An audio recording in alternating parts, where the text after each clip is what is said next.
Hello दोस्तों, सभी को राम राम, राधे राधे, जय श्री कृष्णा। तो आज आइए हम राजस्थान से ज्योग्राफी से संबंधित इंपॉर्टेंट क्वेश्चन लगाएंगे। बिना देरी के हुए स्टार्ट करते हैं क्वेश्चन। भारत में राजस्थान की भौगोलिक स्थिति कैसी है? तो ये आपको पता है, उत्तरी पश्चिमी है। नेक्स्ट क्वेश्चन ये देख लीजिए। विश्व में राजस्थान किस गोलार्ध में स्थित है? तो ये आपको भी पता है, उत्तरी पूर्वी गोलार्ध में है। राजस्थान आकार में है तो कैसा है? पतंगाकार है, एसम चतुर्भुजाकार। आगे ये किसने बताया था? Professor TH. हैंडले ने। और इसने जयपुर को गेरुआ रंग के राम सिंह सेकंड को जयपुर को गेरुआ रंग से पुतवाने की सलाह भी दी। और राजस्थान के बारे में सही कथन बताना है, वो सत्य कथन बताना है। तो इसका आधार विषम कोणीय चतुर्भुज का आकार है, बिल्कुल सही है।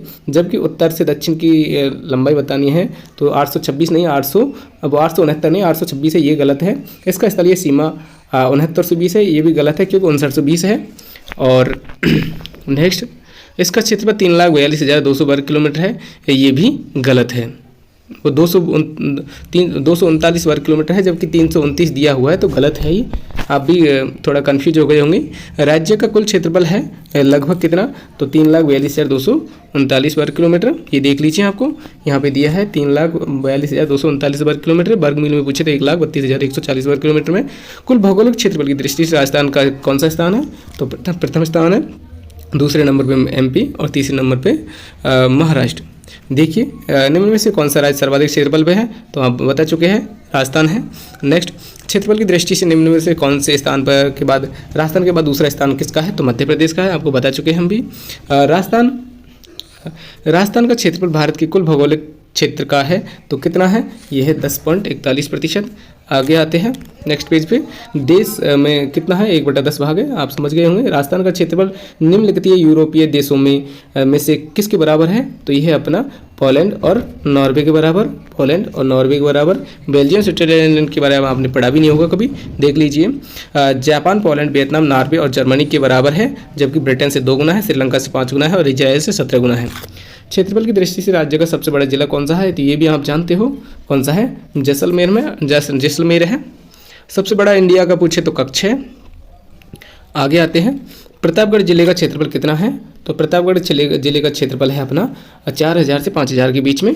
इसमें थोड़ा सा दिया हुआ है, जैसलमेर की 9 उप तहसील फलौदी के जिले में शामिल किए जाने के उपरांत जैसलमेर का क्षेत्रफल राजस्थान के क्षेत्रफल का लगभग कितना रह गया है? 11% रह गया है। ये भी याद रखना, पहले कुछ अलग था।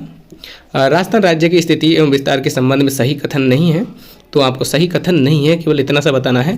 तो देखिए, राज्य का उत्तर, दक्षिण और पूर्व पश्चिम विस्तार 869 और 626 है, ये गलत है क्योंकि उत्तर दक्षिण 826 है और पूर्व पश्चिम 869, तो ये गलत है।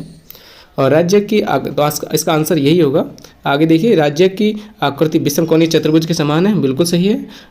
लंबाई 1070 और किलोमीटर तथा राज्य की अंतर्राष्ट्रीय अंतर्राज्यीय सीमाओं की लंबाई 1070 और 4850 है, बिल्कुल सही है। राज्य के कुल भौगोलिक क्षेत्र भारत के क्षेत्रफल का लगभग 10.41% है, बिल्कुल सही है।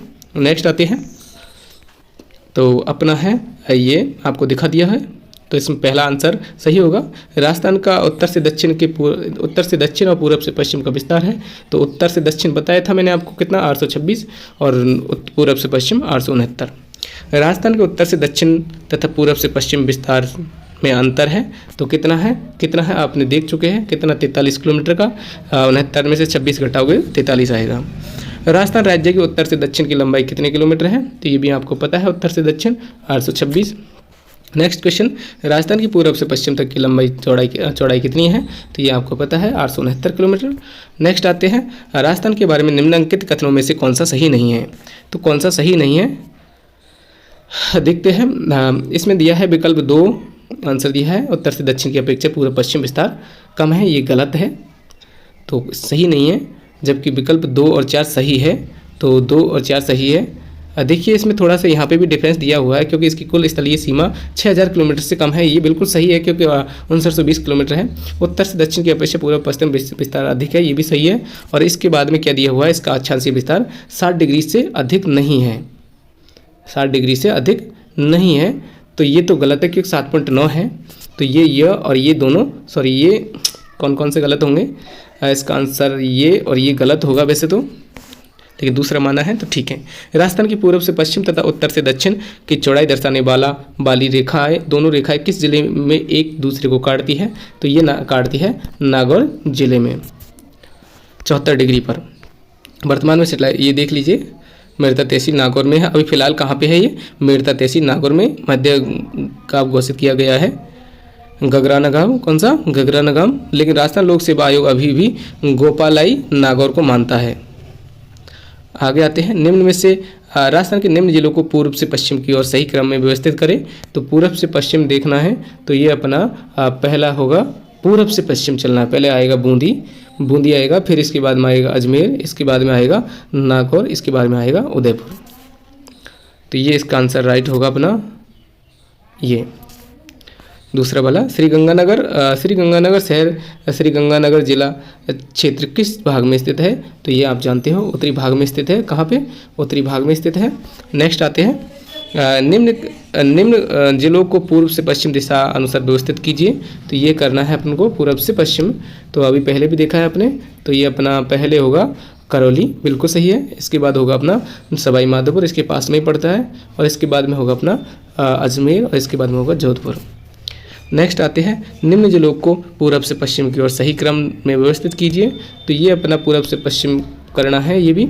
तो पहले आएगा अपना बूंदी, और इसके बाद में आएगा अपना अजमेर, फिर इसके बाद में आएगा अपना पाली, और इसके बाद में आएगा बाड़मेर। तो पहला आंसर सही होगा। आगे आते हैं, राजस्थान के जिलों को पूर्व से पश्चिम की ओर व्यवस्थित कीजिए। इसमें भी ऐसा ही होगा। देखिए क्या होगा, ये अपना पहला होगा धौलपुर, उत्तर मतलब पूर्वी क्षेत्र में पड़ता है। इसके बाद आएगा अपना कौन सा, ये आएगा अपना पाली, फिर अजमेर, फिर जैसलमेर। तो आंसर होगा अपना तीसरा। इसके बाद में राजस्थान के जिलों को उत्तर से दक्षिण की ओर सही क्रम में व्यवस्थित करना है। तो आप इसको भी कर दीजिए। पहले आएगा क्या, उत्तर से दक्षिण की ओर करना है। तो पहले श्री गंगानगर है, और इसके बाद में होगा अपना कौन सा, बीकानेर ही होगा ना, बीकानेर। इसके बाद में जोधपुर, फिर इसके बाद में जालौर। अब मैप से बताऊं तो दोस्तों टाइम लगेगा थोड़ा सा, आप जानते हो इस चीज़ को। रामदेवरा जैसलमेर जिला मुख्यालय किस दिशा में है? तो ये भी आप जानते हो कहाँ पे है। रामदेवरा जैसलमेर जिला मुख्यालय से, तो जैसलमेर जिला के पूर्व में है ये। राजस्थान से नहीं पूछा, राजस्थान के पश्चिम में स्थित जैसलमेर जिला मुख्यालय से रामदेवरा पूर्व दिशा में है। आगे, राजस्थान के नक्शे पर निम्न में से कौन सा सुदूर दक्षिण में स्थित है? तो ये अपना राजसमंद है। आगे, राजस्थान मेड़ता सिटी नागौर, ये आप सब पढ़ ही लीजिए। निम्नलिखित में निम्न अधिकतम भौगोलिक दूरी वाला समूह कौन सा है? तो ये अपना भौगोलिक दूरी वाला है जयपुर उदयपुर। निम्नलिखित में से अधिकतम भौगोलिक दूरी वाला समूह है। तो जयपुर जोधपुर ज़्यादा दूर नहीं है, लगभग 365 किलोमीटर है। ऐसी जयपुर बीकानेर है, और ऐसी लगभग जयपुर कोटा है। जबकि ज़्यादा कौन सा पड़ेगा? जयपुर उदयपुर। देखिए कोटा की दूरी देखिए, जयपुर से 261, वो 251, बीकानेर की 334, जोधपुर की 372, और लगभग उदयपुर की 417 किलोमीटर है। तो इनका मेल थोड़ा दूर है। राज्य की कुल स्थलीय सीमा की लंबाई कितनी है? तो यह है अपनी 5920 किलोमीटर। अंतर्राष्ट्रीय 1070 और अंतर्राज्यीय 4850, ये आपको पता है। आगे आते हैं, राजस्थान की अंतर्राष्ट्रीय सीमा की लंबाई कितनी है? तो अंतर्राष्ट्रीय सीमा की भी बताई थी आपने, 1050। आगे आते हैं, ये थोड़ा सा देख लीजिए, ये इसका निर्धारण कब किया था? 17 अगस्त 1947 को। किसने किया था? सर रेडक्लिफ ने इसका नाम भी इसी के आधार पर रखा था। पाकिस्तान के साथ राजस्थान की अंतर्राष्ट्रीय सीमा रेखा को क्या कहा जाता है? तो ये आप जानते हो क्या? रेडक्लिफ रेखा। और चीन के साथ मैनमोहक रेखा, अफगानिस्तान के साथ ड्यूरेंट रेखा, ये आपको सब पता है। निम्नलिखित में से कौन सी रेडक्लिफ रेखा के रूप में जानी जाती है? तो रेडक्लिफ रेखा के रूप में जानी जाती है भारत पाकिस्तान सीमा। इसके बाद राजस्थान की अंतर्राष्ट्रीय सीमा पर स्थित जिलों का उत्तर से दक्षिण का सही क्रम है। तो उत्तर से दक्षिण का क्रम है, उत्तर में पहले गंगानगर आता है, फिर बीकानेर, फिर जैसलमेर, फिर बाड़मेर। आगे आते हैं नेक्स्ट पेज पे है अपना, ये देख लीजिए, राज्य में कौन से जिले अंतर्राष्ट्रीय सीमा पर दक्षिण से उत्तर की ओर आते हैं? तो ये आपको देख चुके हैं। यदि आप मैप बनाना आता है तो सब कुछ आप जानते हो। पहले बाड़मेर आएगा, फिर जैसलमेर आएगा, फिर बीकानेर आएगा, फिर गंगानगर। बोला है तो दक्षिण से उत्तर की तरफ चलना है। निम्नलिखित में से किस जिले में अंतर्राष्ट्रीय और अंतर्राष्ट्रीय सीमा दोनों, अंतर्राज्यीय, दोस्तों इसमें शायद गड़बड़ी है, अंतर्राष्ट्रीय और यहाँ पे अंतर्राज्यीय सीमा दोनों है। तो ये है अपना बाड़मेर में, क्योंकि इधर अंतर्राज्य किससे गुजरात से लगती है, अंतर्राष्ट्रीय पाकिस्तान से लगती है। रेडक्लिफ रेखा राजस्थान में विस्तार है तो ये अपना हिंदूमल कोट गंगानगर में और बकासर बाड़मेर में। पहले उत्तर में कहाँ तक है, श्री हिंदूमल कोट गंगानगर से लेकर बकासर बाड़मेर तक। आगे आते हैं, देख लीजिए। अब फिलहाल 6 जिले लग रहे हैं, कौन कौन से देख लीजिए, इसका इंपॉर्टेंट है। हिंदूमल कोट से लेकर बाड़मेर में वलगा बकासर तक फैली हुई है। यह इस अंतर्राष्ट्रीय सीमा पर राजस्थान के 6 जिले गंगानगर, अनूपगढ़, बीकानेर, फलौदी, जैसलमेर और बाड़मेर तथा पाकिस्तान के 9 जिले लगते हैं। देख लीजिए कौन कौन से, बहावलपुर, बहावलनगर, रहीमयार खान और सिंध प्रांत के कौन कौन से हैं, संघर, सुक्करू और खैरपुर, उमरकोट, थारपार के जिले। राजस्थान के जिलों में किसकी सीमा पाकिस्तान से नहीं लगती, तो ये नहीं लगती है अपनी जोधपुर से नहीं लगती है पाकिस्तान से। आगे आपको अभी बता दिया 6 जिले कौन कौन से हैं। इनमें से राजस्थान की किस जिले की सीमा पाकिस्तान से नहीं लगती, तो अभी आपने देखा है तो बाड़मेर की लगती है, बीकानेर की लगती है, गंगानगर की लगती है, जबकि हनुमानगढ़ की नहीं लगती है। आगे राजस्थान की अंतर्राष्ट्रीय सीमा पर 4 जिले जैसलमेर, बाड़मेर, बीकानेर और गंगानगर स्थित है। इनमें से सर्वाधिक लंबाई सीमा कौन से जिले की लगती है, तो आप ये भी जानते हो जैसलमेर की लगती है और कितनी लगती है, 464 किलोमीटर। बाड़मेर की 238 किलोमीटर। अनूपगढ़, बीकानेर, गंगानगर, फलौदी सबसे कम लगभग 30 किलोमीटर। मालासर, चंदवाला गांव की सीमा अंतर्राष्ट्रीय सीमा लगी हुई है। तो देख चुके हैं आप। आगे आते हैं, राजस्थान का कौन सा जिला अंतर्राष्ट्रीय सीमा के निकट नहीं है, तो ये भी आपको पता है कौन सा नहीं है अंतर्राष्ट्रीय सीमा के पास, हनुमानगढ़ नहीं है, बाकी तीनों उससे टच में है। निम्न में से राजस्थान का कौन सा शहर पाकिस्तानी सीमा के निकट है, तो पाकिस्तानी सीमा के निकट है अपना कौन सा है, पाकिस्तानी सीमा के निकट, तो ये आप देख चुके हैं कौन सा है, गंगानगर। कौन सा है, गंगानगर। ये है अपना गंगानगर, पाकिस्तान सीमा के सर्वाधिक निकट। अनूपगढ़, परीक्षा काल में गंगानगर था लेकिन अब कौन है, अनूपगढ़ है, याद रखिएगा। एवं दूर शहर कौन सा है, बीकानेर, याद रखिएगा। कौन सा है, अनूपगढ़। आपके बाद में या कोई क्वेश्चन आए तो अनूपगढ़ होगा। इसके बाद निम्नलिखित में से कौन सा जिला मुख्यालय राजस्थान की अंतर्राष्ट्रीय सीमा के भौगोलिक रूप में सबसे दूर स्थित है, तो सबसे दूर कौन सा है, बाड़मेर है। राजधानी मुख्यालय राजस्थान की अंतर्राष्ट्रीय सीमा रेखा से भौगोलिक रूप में सबसे दूर कौन सा है, बाड़मेर। आगे देखिए, अंतर्राष्ट्रीय सीमा रेखा पर सर्वाधिक दूर जिला मुख्यालय बीकानेर। अंतर्राष्ट्रीय रेखा से सर्वाधिक दूर जिला मुख्यालय पूछे तो धौलपुर है। सॉरी दोस्तों, बाड़मेर नहीं होगा, इसका आंसर अभी आपको पहले भी बता चुका। मेरी आंखें थोड़ी चौंक गई, तो कौन सी है, बीकानेर होगा। अभी पहले भी आप देख चुके हैं यहाँ पे, ये देखो दूर शहर कौन सा, बीकानेर। गुजरात राज्य के कौन से जिले की सीमा रेखा गुजरात के साथ सबसे कम लगती है, तो आप बताइए किसकी, बाड़मेर की लगती है क्या, बाड़मेर की सबसे कम लगती है। तो गुजरात राज्य से देख लीजिए एक बार, आंसर सही है क्या, तो आंसर बाड़मेर जिले की सीमा गुजरात राज्य के सबसे कम लगती है और कितनी लगती है, 14 किलोमीटर लगती है। राजस्थान राज्य की सर्वाधिक सीमा किस राज्य के साथ लगती है, तो ये है अपना मध्य प्रदेश के साथ लगती है। राजस्थान की सबसे लंबी अंतर्राज्यीय सीमा मध्य प्रदेश के साथ कितनी लगती है, 1600 किलोमीटर लगती है। राजस्थान की सर्वाधिक अंतर्राज्यीय सीमा वाला जिला कौन सा है, झालावाड़, कितना लगता है, 520 किलोमीटर। तथा न्यूनतम अंतर्राज्यीय सीमा किसकी लगती है, बाड़मेर की, कितनी लगती है, 14 किलोमीटर। राजस्थान के मध्य प्रदेश के साथ लगने वाले कितने जिले हैं, 10 जिले हैं और सर्वाधिक सीमा झालावाड़ तथा न्यूनतम सीमा भीलवाड़ा से लगती है MP के साथ 16 किलोमीटर। याद रखिएगा, MP से पूछा है तो भीलवाड़ा की 16 किलोमीटर और सबसे ज़्यादा झालावाड़ की 520 किलोमीटर। और जबकि पूरे उनमें पूछ लिया जाए टोटल में तो बाड़मेर की सबसे कम लगती है। निम्न में से राजस्थान के किस जिले की सीमा मध्य प्रदेश के संयुक्त है, तो यह है अपनी झालावाड़ की। नेक्स्ट क्वेश्चन आते हैं, किस राज्य के साथ राजस्थान की सबसे छोटी अंतर्राज्यीय सीमा है, तो ये भी आपको पता है पंजाब के साथ है और वो कितनी है देख लीजिए, 89 किलोमीटर मात्र। देखिए राजस्थान की सबसे छोटी अंतर्राज्यीय सीमा सर्वाधिक गंगानगर और न्यूनतम हनुमानगढ़, किसके, हरियाणा के साथ में, वो पंजाब के साथ में। सबसे ज़्यादा किसकी लगती है, गंगानगर के साथ, न्यूनतम हनुमानगढ़ के साथ। तो ये कितनी लगती है, टोटल 89 किलोमीटर। आगे आते हैं, राजस्थान के किस जिले की सीमा अंतर्राष्ट्रीय दोनों है, वह है कौन सा, गंगानगर। नेक्स्ट आते हैं, देखिए राजस्थान का गंगानगर व बाड़मेर जिला अंतर्राज्यीय व अंतर्राष्ट्रीय सीमा बनाते हैं।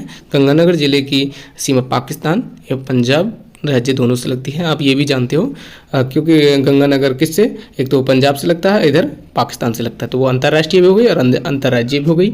राजस्थान का वह जिला जिसकी सीमा गुजरात में पाकिस्तान से मिलती है, तो ये है अपना बाड़मेर।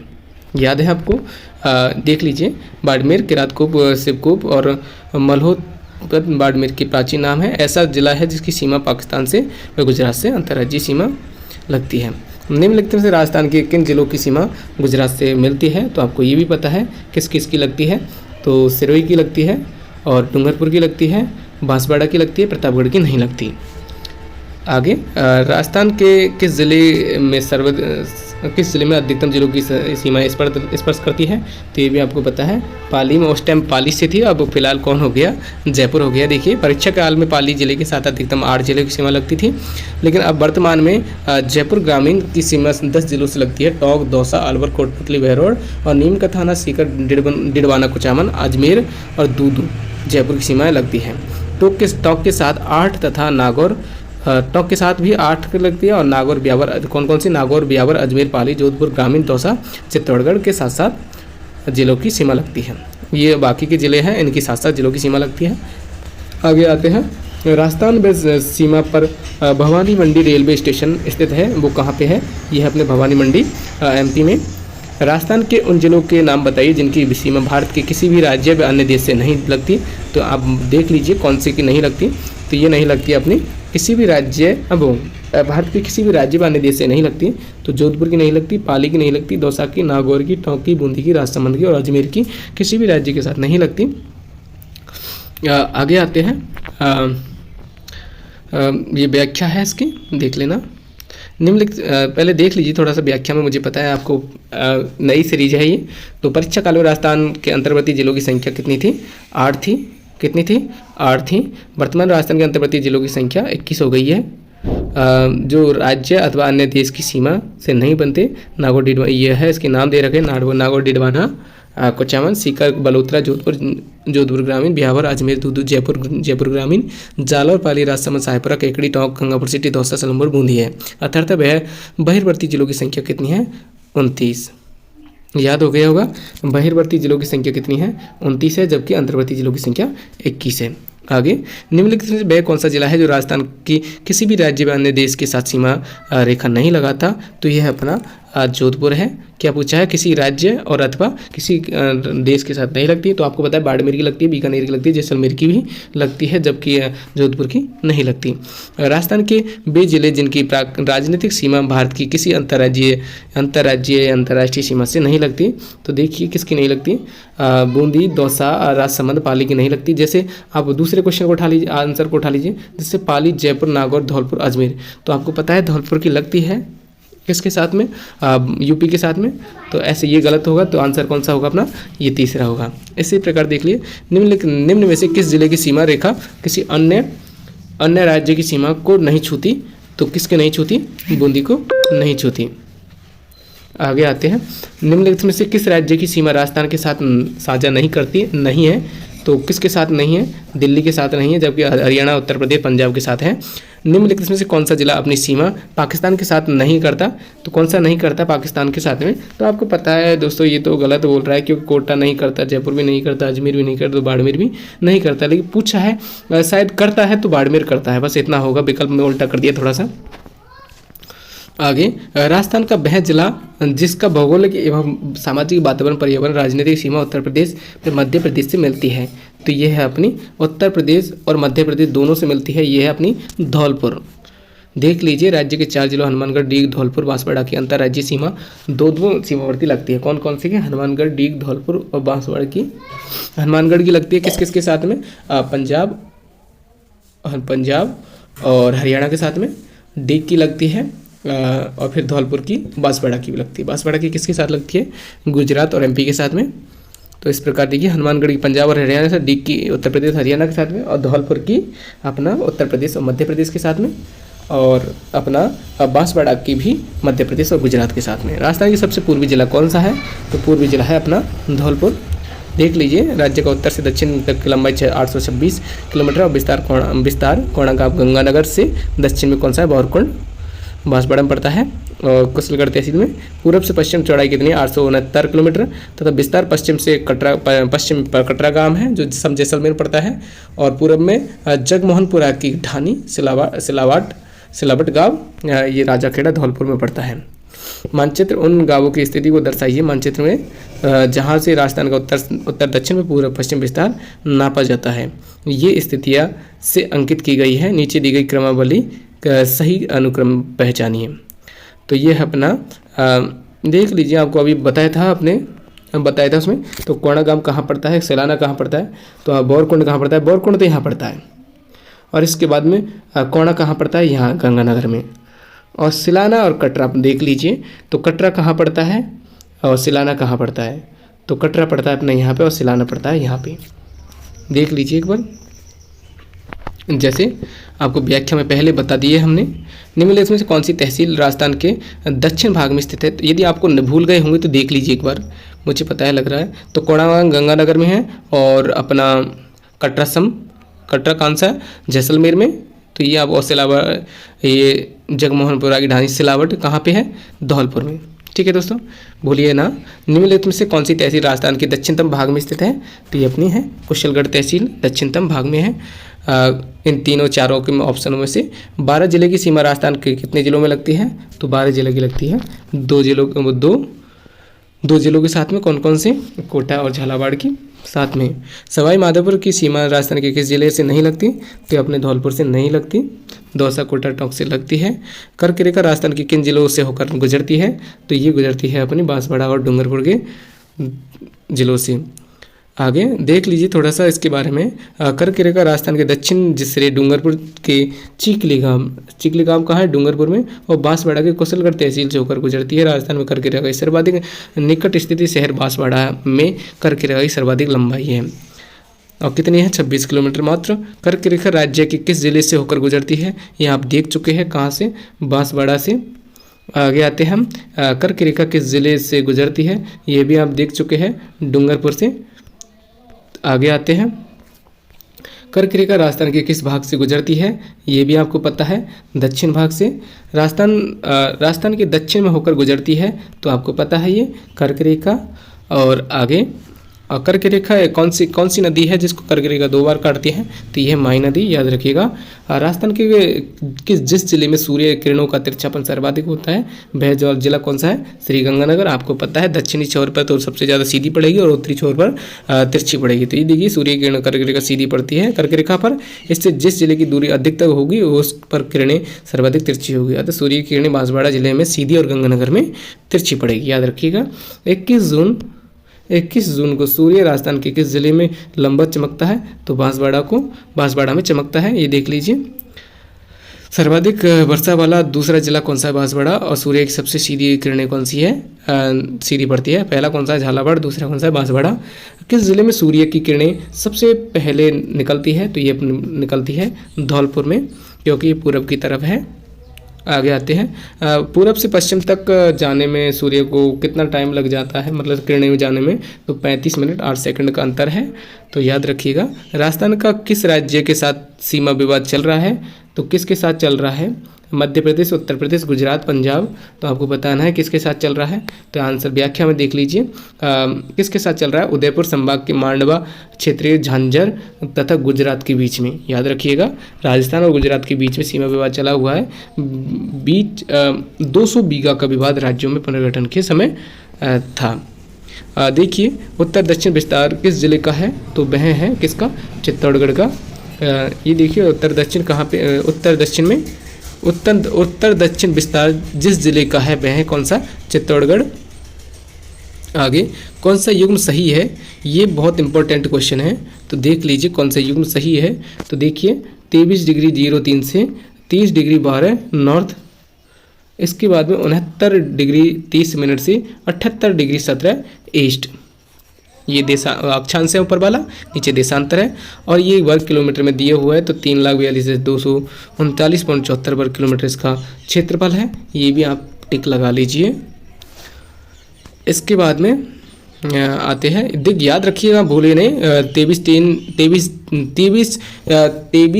30 नहीं होना चाहिए, 2303 है वो, मतलब 3 ही है, तो 23 3 30 12 नॉर्थ, और 69 डिग्री 30 मिनट 78 से 78 डिग्री 17 ईस्ट तक।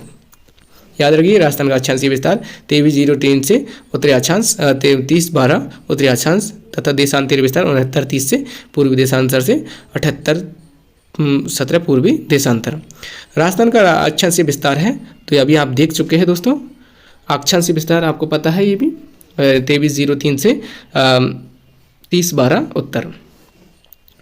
इसके बाद में आते हैं राजस्थान का देशांतरीय विस्तार है, ये भी आप देख चुके हैं। देशांतर पूछा तो 69 30 से पूरब से 78 17 पूरब है। इसके बाद राजस्थान राज्य का पूर्व पश्चिम और उत्तर दक्षिण देशांतरीय अक्षांश विस्तार कौन सा है, ये भी आप देख चुके हैं। आपको समझाने की अंतर पूछा है, तो अंतर है अपना राज्य का पूर्व पश्चिम और उत्तर दक्षिण का देशांतर और अक्षांशीय विस्तार। तो अपना पहले तो बताना है देशांतरीय, तो देशांतरीय कितना है इनका अंतर 8 डिग्री 47 और अक्षांश का है 7 डिग्री 9 मिनट। ठीक है दोस्तों, देख लीजिए इसके बारे में भी आप अच्छे से जानते हो। चलो आपको मैं ही बता देता हूँ, राजस्थान की कुल ग्लोबीय स्थिति 7 डिग्री 9 मिनट अक्षांशीय विस्तार, जैसे 23 डिग्री 03 से लेकर अच्छे उत्तरी अक्षांश 32 12 का अंतर देखेंगे तो 7 डिग्री 9 मिनट आएगा, और 8 डिग्री 47 मिनट देशांतरीय विस्तार अंतर है। तो कैसे 69 डिग्री 30 मिनट से पूर्वी देशांतर से 78 डिग्री 17, तो 78 17 से 69 30 घटाओगे तो कितना आएगा 8 डिग्री 47 मिनट। ज्ञातव्य है कि राजस्थान की मध्यवर्ती अक्षांश रेखा कौन सी है, मध्यवर्ती अक्षांश रेखा पूछे तो 47 डिग्री उत्तरी अक्षांश, तथा मध्यवर्ती देशांतर पूछे तो कौन सा है 74 डिग्री जो नागौर से होकर गुजरता है। कौन सा जिला मुख्यालय शहर 70 डिग्री पूर्वी देशांतर एवं 74 डिग्री पूर्वी देशांतर के मध्य स्थित है, तो याद रखिएगा ये कौन सा है हनुमानगढ़। कौन सा है हनुमानगढ़ उत्तरी अक्षांश है कितना 28 डिग्री 45 मिनट से 30 डिग्री 6 मिनट, और पूर्वी देशांतर कितना है 73 डिग्री 75 से 75 डिग्री 28। आगे आते हैं राजस्थान के किन 2 जिलों मुख्यालय का अक्षांश माना जाता है, मान समान है दोस्तों। तो किस किस का, उदयपुर का सिरोही का अक्षांश बिल्कुल समान है, क्योंकि मतलब लगभग में समान है। पाली का उत्तरी अक्षांश कितना है 24 डिग्री 47 मिनट से 26 डिग्री 20, और पूर्वी देशांतर कितना 72 डिग्री 48 से 74 डिग्री 20।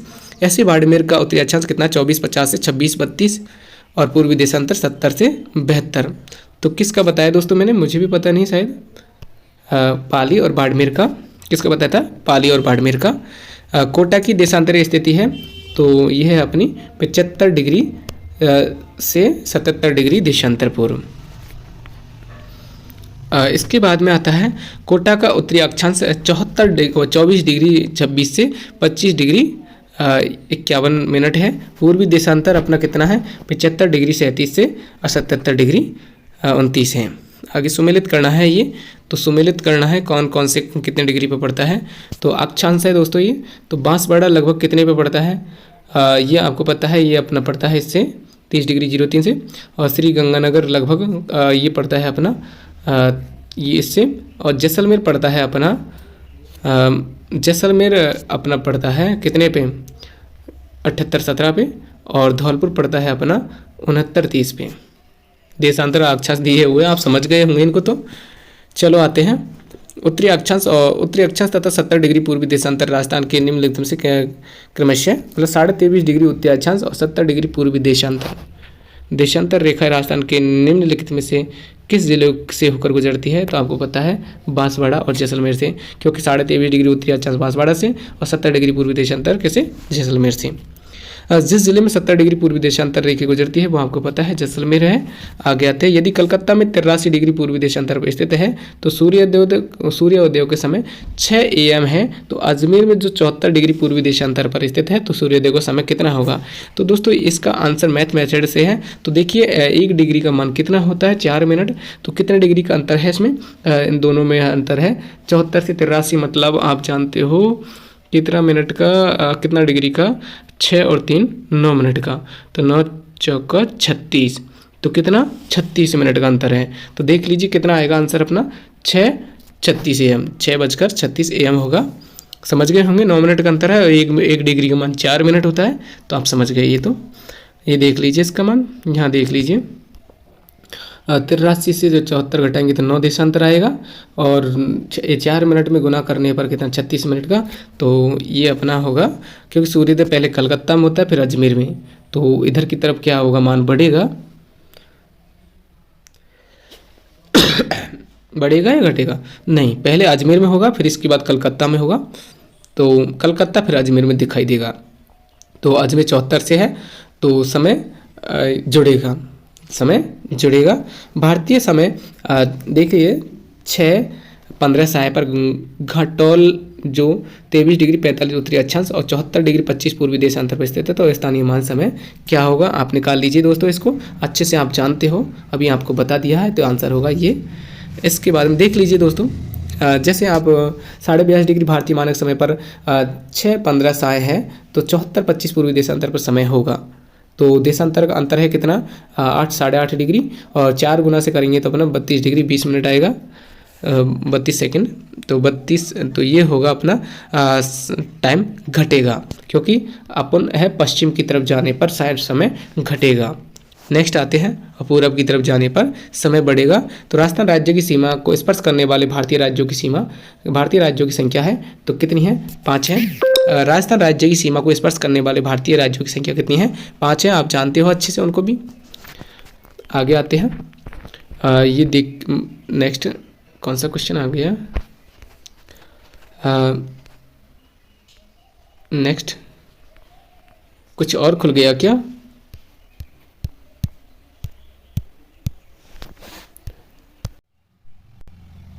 तो चलो दोस्तों, राजस्थान सीमा के कितने स्पर्श लगते हैं, 5 राज्य लगते हैं। देखते हैं, राजस्थान की राज्य सीमा से 5 राज्य, मध्य प्रदेश 1600 किलोमीटर, हरियाणा 1262 और गुजरात 1022, उत्तर प्रदेश 877, उत्तर प्रदेश कितना लगता है 877, और पंजाब लगता है 89 किलोमीटर। निम्नलिखित में से कौन सा जिला राजस्थान मध्य प्रदेश सीमा पर स्थित नहीं है, तो आप अच्छे से जानते हो राजस्थान मध्य प्रदेश सीमा पर उदयपुर नहीं है, जबकि बांसवाड़ा, प्रतापगढ़, झालावाड़, ये तो अपना उदयपुर, तो हाँ उदयपुर सीमा पे नहीं है दोस्तों, प्रतापगढ़ भी नहीं है मेरे हिसाब से, तो एक बार फिर से देख लेते हैं। देखिए, चलो आपने आंसर माना है इसको उदयपुर, तो उदयपुर है, क्योंकि ये भी नहीं है, लेकिन प्रतापगढ़ एमपी से लगता है। निम्नलिखित में से किससे पूछ रहा है, राजस्थान मध्य प्रदेश, सॉरी है मध्य प्रदेश से तो है, मैं सोच रहा गुजरात के साथ में, तो ठीक है। और झालावाड़, हाँ बिल्कुल सही है, बिल्कुल बिल्कुल, तो प्रतापगढ़, झालावाड़, बांसवाड़ा है, तो उदयपुर नहीं है, क्योंकि ये गुजरात से लगता है। आगे निम्नलिखित में से राजस्थान के कौन से जिलों की सीमा मध्य प्रदेश से नहीं लगती, तो ये किसकी नहीं लगती, डूंगरपुर, भरतपुर की मध्य प्रदेश से नहीं लगती, जबकि बांसवाड़ा से तो लगती है। आगे, राजस्थान में कौन सा जिला उत्तर प्रदेश राज्य की सीमा से लगा हुआ है, तो अपना लगा हुआ है ये भरतपुर, धौलपुर, किससे, उत्तर प्रदेश की सीमा से। आगे आते हैं, निम्न में से जिस जिले की सीमा गुजरात से स्पर्श नहीं करती, तो वो कौन सा है, अभी आपने देखा प्रतापगढ़ नहीं लगाता है टच, ये इसके दिया हुआ है, देख लीजिए कितना क्या है। आगे आते हैं, प्रकृति और स्वरूप, राजस्थान की प्रकृति और स्वरूप देखते हैं। तो प्रकृति और स्वरूप से संबंधित राजस्थान को प्रमुख भौतिक विभागों में बांटा गया है, कितने भागों में बांटा गया है राजस्थान को, तो ये है अपना 4 भागों में बांटा गया है। ये देख लीजिए कौन कौन से। राजस्थान के भौगोलिक प्रदेशों को निर्धारित सर्वप्रथम प्रोफेसर BC मिश्रा ने राजस्थान का भूगोल नामक पुस्तक लिखी। इन्होंने राजस्थान को 7 भौगोलिक प्रदेशों में, किसने, BC मिश्रा ने कितने 7 भागों में बांटा। पश्चिमी शुष्क प्रदेश, अर्ध शुष्क प्रदेश, नहरी प्रदेश, अरावली प्रदेश, पूर्वी कृषि औद्योगिक प्रदेश और दक्षिणी पूर्वी कृषि प्रदेश, चंबल बीहड़ प्रदेश, ये BC मिश्रा ने 7 भागों में बांटा। और 1968 ईस्वी में जलवायु के आधार पर राजस्थान को भौगोलिक प्रदेशों में बांटने का दूसरा प्रयास SK सेन ने किया था, और 1971 में तीसरी बार डॉक्टर लोचन सिंह ने किया था। तो याद रखिएगा दोस्तों, इसको देख लीजिए, राजस्थान का भौगोलिक विभाजन देख लीजिए, ये क्षेत्रफल कितना है मरुस्थल का 61.11, कितना है 61.11, जनसंख्या कितनी निवास करती है 40%, और जनसंख्या अवशेष किसके हैं 33 सागर के। तो इस प्रकार आपको ये देखने को मिलेगा। आगे देखते हैं, अरावली पर्वतमाला तो कितनी है 9.1% फैली हुई है, जनसंख्या कितनी है 10%, और कौन सा गोंडवाना लैंड का भाग है ये। और इधर देखते हैं तो पूर्वी मैदानी प्रदेश है तो 23.3% फैला हुआ है, जबकि जनसंख्या कितनी निवास करती है 39%, और 33 सागर का ही भाग है, ये भी 33 सागर का ही भाग है। और दक्षिण पूर्वी पठारी भाग के बारे में देखते हैं तो ये अपना दूसरा प्राचीन है और क्रिटेशियर युग का काल है ये, और 6.49 यहाँ पे क्षेत्रफल है राजस्थान का, और यहाँ पे जनसंख्या निवास करती है 11%। कितना? 11% निवास करती है, और ये गोंडवाना लैंड का भाग है, याद रखिएगा, प्रायद्वीपीय पठारी प्रदेश है ये, तो याद रखिएगा थोड़ा सा इनको। और इनका जो युग है ये प्लास्टोनियन युग में है मरुस्थल, और जो अपना अरावली प्रदेश है वो प्री कैम्ब्रियन युग में है, और जो अपना मैदानी भाग है वो प्लास्टोनियन प्रारंभ में। ये तो दोनों तो सेम है, और इसके बाद में ये अरावली प्री कैम्ब्रियन में, और जबकि दक्षिण पूर्वी पठार क्रिटेशियस में युग में है। आगे आते हैं, ये देख लीजिए, जैसे थोड़े से जिले के बारे में देख लेते हैं तो मरुस्थल में अब आते हैं कितने 20 ज़िले, और अरावली पर्वतमाला पे लगभग 21 ज़िले, और ये अपना मैदानी भाग में 18 ज़िले, और लगभग ये 8 ज़िले हैं पठारी भाग पे, दक्षिण पूर्वी पठारी प्रदेश पे। तो यहाँ पे देख लीजिए, वर्षा भी देख लीजिए थोड़ा सा, तो 10 से 40 पहले वाली रहेगी, और 40 से 60 ये अपना अरावली प्रदेश पे, और इसके बाद पूर्वी भाग में 60 से 80, और पूर्वी पठारी मैदान में पठारी भाग पर तो अपने 80 से 120 यहाँ की नदियाँ हैं। आते हैं नेक्स्ट क्वेश्चन पे, तो अपना आता है राजस्थान की बीसी मिश्रा ने कितने भौगोलिक प्रदेश में बांटा। तो आपको ये भी पता है कितने भागों में बांटा, तो बीसी मिश्रा ने बांटा था 7 भागों में। कितने भागों में? 7 भागों में। भू आकृति की दृष्टि से राजस्थान को कितने उपक्षेत्रों में बांटा गया है। तो भू आकृति ये इसमें आंसर नहीं दिया क्योंकि इसका आंसर शायद सही नहीं होगा। भू आकृति की दृष्टि से राजस्थान को कितने उपभागों में बांटा है, तो इसका आंसर गलत है शायद। तो एक बार आप इस व्याख्या में देखिए इसकी, भू आकृति की दृष्टि से राजस्थान को कितने भागों में बांटा है। तो देखिए कहीं दिख रहा है आपको, तो देखिए भू आकृति की दृष्टि से दोस्तों इसको पूरा देखना पड़ेगा और टाइम इतना नहीं है, चलो कहीं अंत मिल जाएगा। राजस्थान का कौन सा भौगोलिक अंचल प्राचीनतम है। तो ये अपना अरावली पर्वतमाला सबसे प्राचीनतम है, ये प्रीकैम्ब्रियन युग में है, आपको पता है ना। झालावाड़ की बीकानेर की और सीधी रेखा में यात्रा करते हो आप निम्न में से किस प्रकार के भौगोलिक स्वरूप के क्रम को अवलोकन करेंगे। तो आपको पता है ये अपना हाड़ौती पठार, बनास बेसिन और मध्य अरावली। झालावाड़ से बीकानेर की ओर करेंगे तो जाएंगे अपन, तो पहले पड़ेगा हाड़ौती का पठार, फिर इसके बाद पड़ेगा बनास बेसिन, और फिर इसके बाद पड़ेगी मध्य अरावली। आगे आते हैं, संरचनात्मक दृष्टि से राजस्थान के भौतिक स्वरूप भारत के निम्नलिखित में किस उच्चावच प्रदेशों का हिस्सा है।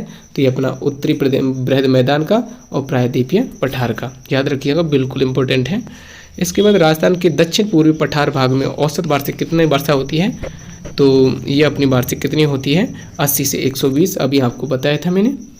इसके बाद में आते हैं, सुमेलित कीजिए। तो सुमेलित करना है अपन को, तो देखिए ये अपना है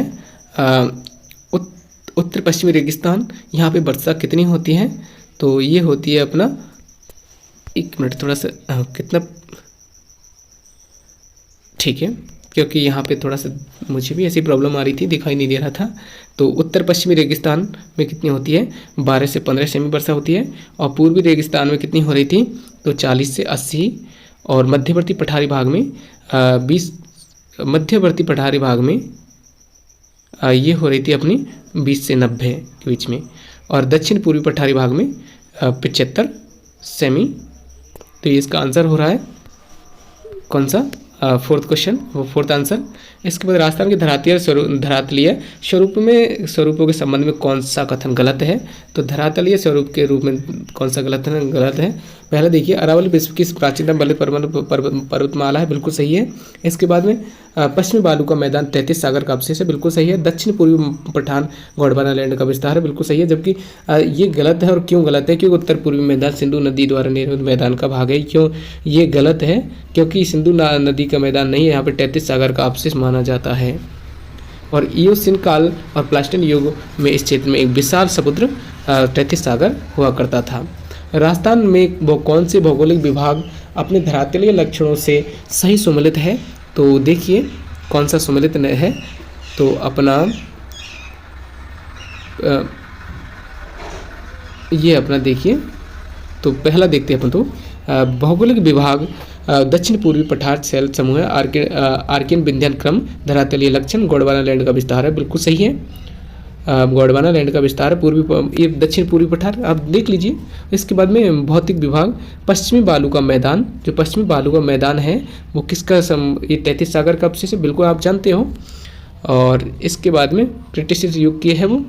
आगे भौतिक विभाग अरावली, तो अरावली अपनी प्राचीनतम पर्वतमाला है, बिल्कुल सही है ये भी। आगे भौतिक विभाग उत्तरी पूर्वी मैदान शैल समूह दक्कन लावा विंध्यन क्रम, ये गलत है, सिंधु नदी वगैरह ये। आगे राजस्थान के भौगोलिक प्रदेशों का उत्तर से दक्षिण क्रम में जमाना है हमें। तो देखिए उत्तर से दक्षिण क्रम में, तो पहले उत्तर में आएंगे फिर इसके बाद में दक्षिण में। तो जमाइए, मैं जब तक पानी पी लेता हूँ। तो ये अपना जमाते हैं। तो पहले अपना शेखावटी क्षेत्र आएगा, बिल्कुल आएगा सीकर की तरफ, फिर इसके बाद विंध्यन श्रेणी आएगी, बिल्कुल आएगी, फिर लूणी बेसिन, और फिर इसके बाद आती है माही का मैदान। तो ये अपना उत्तर से दक्षिण की तरफ होगा। इसके बाद आते हैं अपन राजस्थान भौगोलिक प्रदेशों का उत्तर से दक्षिण दिशा में क्रमशः घग्गर, पहले हनुमानगढ़ की तरफ आता है घग्गर, फिर शेखावटी, फिर नागौर उच्च भूमि, फिर विंध्यन श्रेणी, फिर लूणी बेसिन, फिर बनास बेसिन, फिर माही बेसिन, माही का मैदान आता है। राजस्थान के भौगोलिक स्वरूप के संबंध में कौन सा कथन सत्य है, तो हमें सत्य बताने हैं ओनली। देखिए हाड़ौती की वर्षा पश्चिमोत्तर में मुख्य सीमा भ्रंश द्वारा सीमांकित है, गलत, क्योंकि ये तो पूर्वी का है। इसके पश्चिमी रेतीले मैदान का 41.50% क्षेत्र बालू का मुक्त प्रदेश है, बिल्कुल सही है, क्योंकि 58.50 पे बालू का है, जबकि 41.50 पे बालू का मुक्त है पूरे रेगिस्तान का। संरचनात्मक दृष्टि से देखें तो राजस्थान भौतिक स्वरूप भारत के उत्तरी बृहद मैदान और प्रायद्वीपीय पठार का हिस्सा है, बिल्कुल सही है। अरावली पर्वतमाला अवशिष्ट पर्वतों के रूप में उपलब्ध है, बिल्कुल सही है। इसके बारे में देख लीजिए आप। महान सीमा भ्रंश राजस्थान के किस जिले में नहीं है, वो किस जिले से नहीं गुजरती, तो महान सीमा अपने कोटा से नहीं गुजरती, जबकि सवाई माधोपुर, चित्तौड़गढ़, भीलवाड़ा से होकर गुजरती है महान सीमा भ्रंश।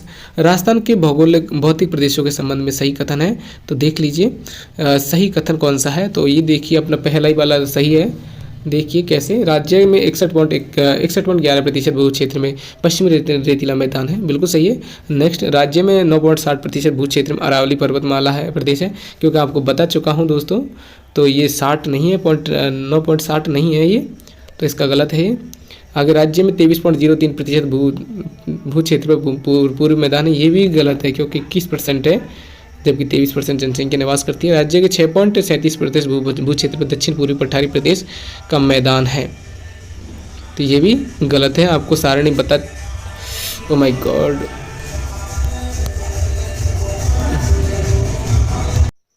तो दोस्तों ये अपना आगे देखते हैं इसकी व्याख्या। तो देखिए 61.11 पे ही है, और यहाँ पे राज्य में 9.60 नहीं है, अरावली कितनी है 9.3% पे, और जबकि राज्य में 23.30% भू क्षेत्र मैदानी विस्तार है। राज्य में 23.03 ये प्रतिशत कितना है पूर्वी मैदानी क्षेत्र है, जबकि 6.89 है वो अपना पूर्वी पठारी मैदान। राजस्थान के प्री-कैम्ब्रियन में चट्टानों का आधारभूत वर्णन किया, तो किसने किया था? प्री-कैम्ब्रियन में चट्टानों का आधारभूत वर्णन किया था A.M. हेरोन ने। राजस्थान के पूर्वी तात्विक सर्वेक्षण की कड़ी देख लीजिए। राजस्थान में थार मरुस्थल के प्रभावित क्षेत्रफल व जनसंख्या प्रतिशत क्रमशः कितना है? तो थार मरुस्थल में प्रभावित क्षेत्रफल जनसंख्या का प्रतिशत आपको पहले बता चुका हूँ, 61% जनसंख्या, वो 61% क्षेत्रफल है, जबकि जनसंख्या निवास करती है 40% जनसंख्या।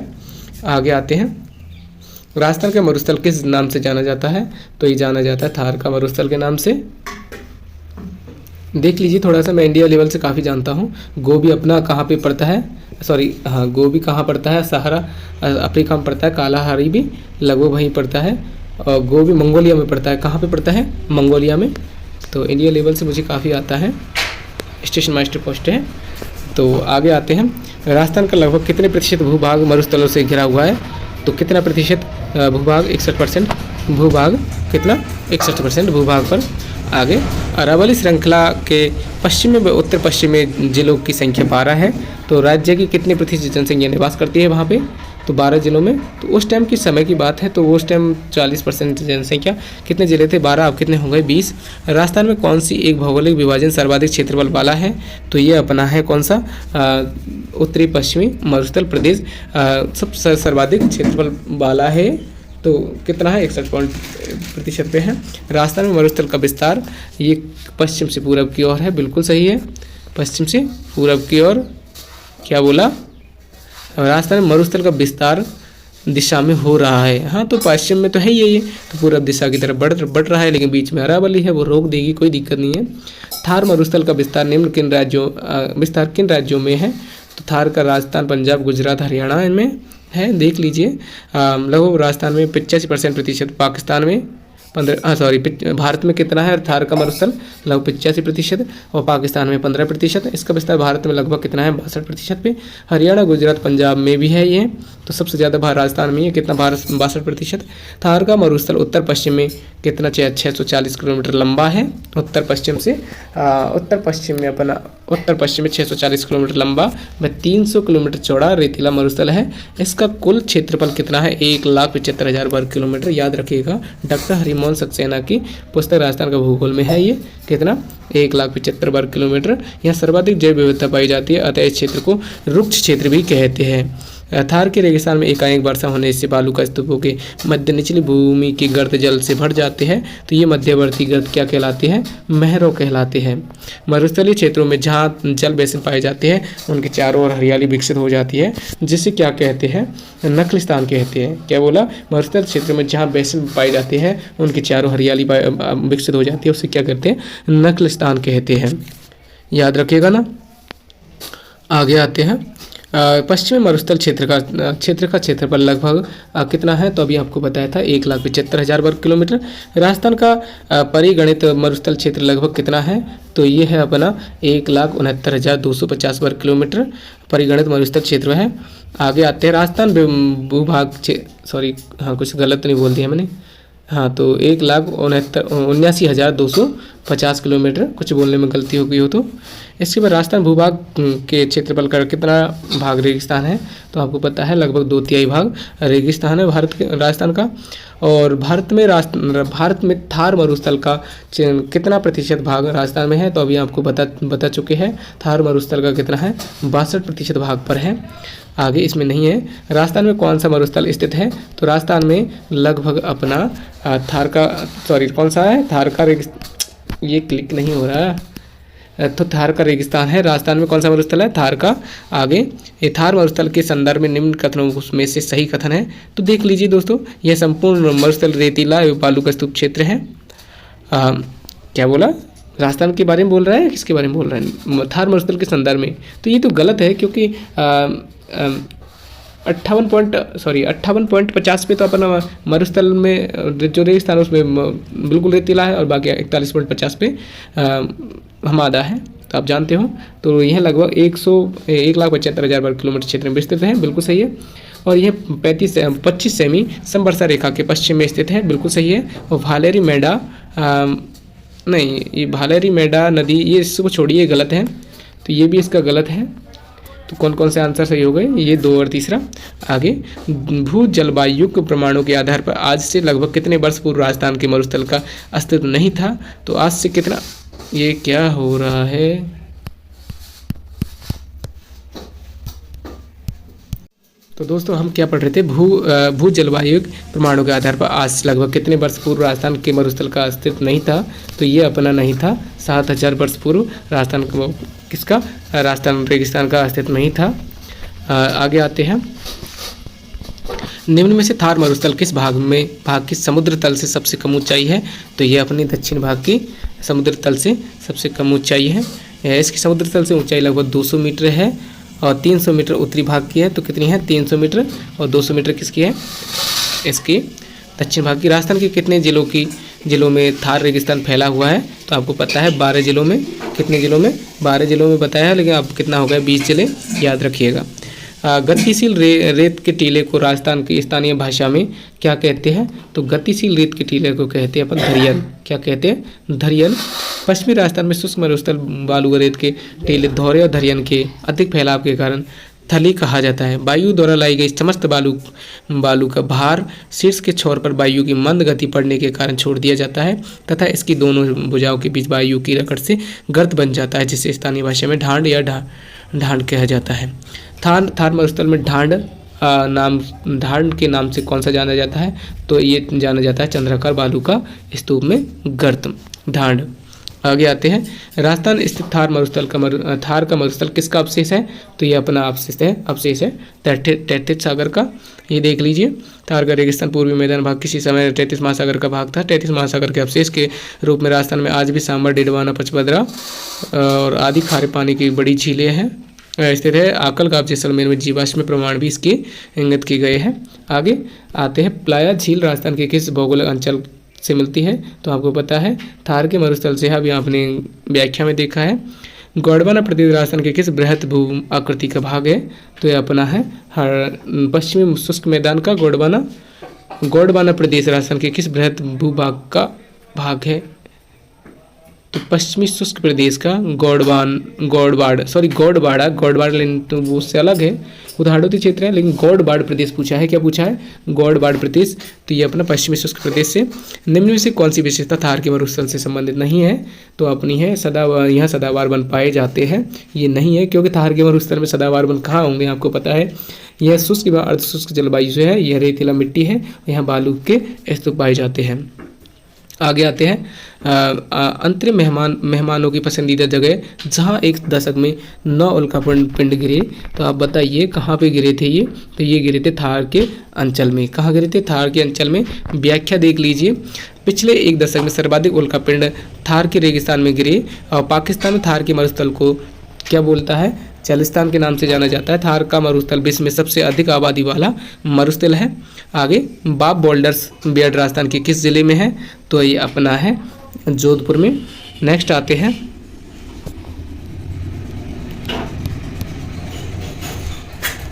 तो दोस्तों बाब बोल्डर्स बेड राजस्थान के किस जिले में है? तो आपको पता है जोधपुर में।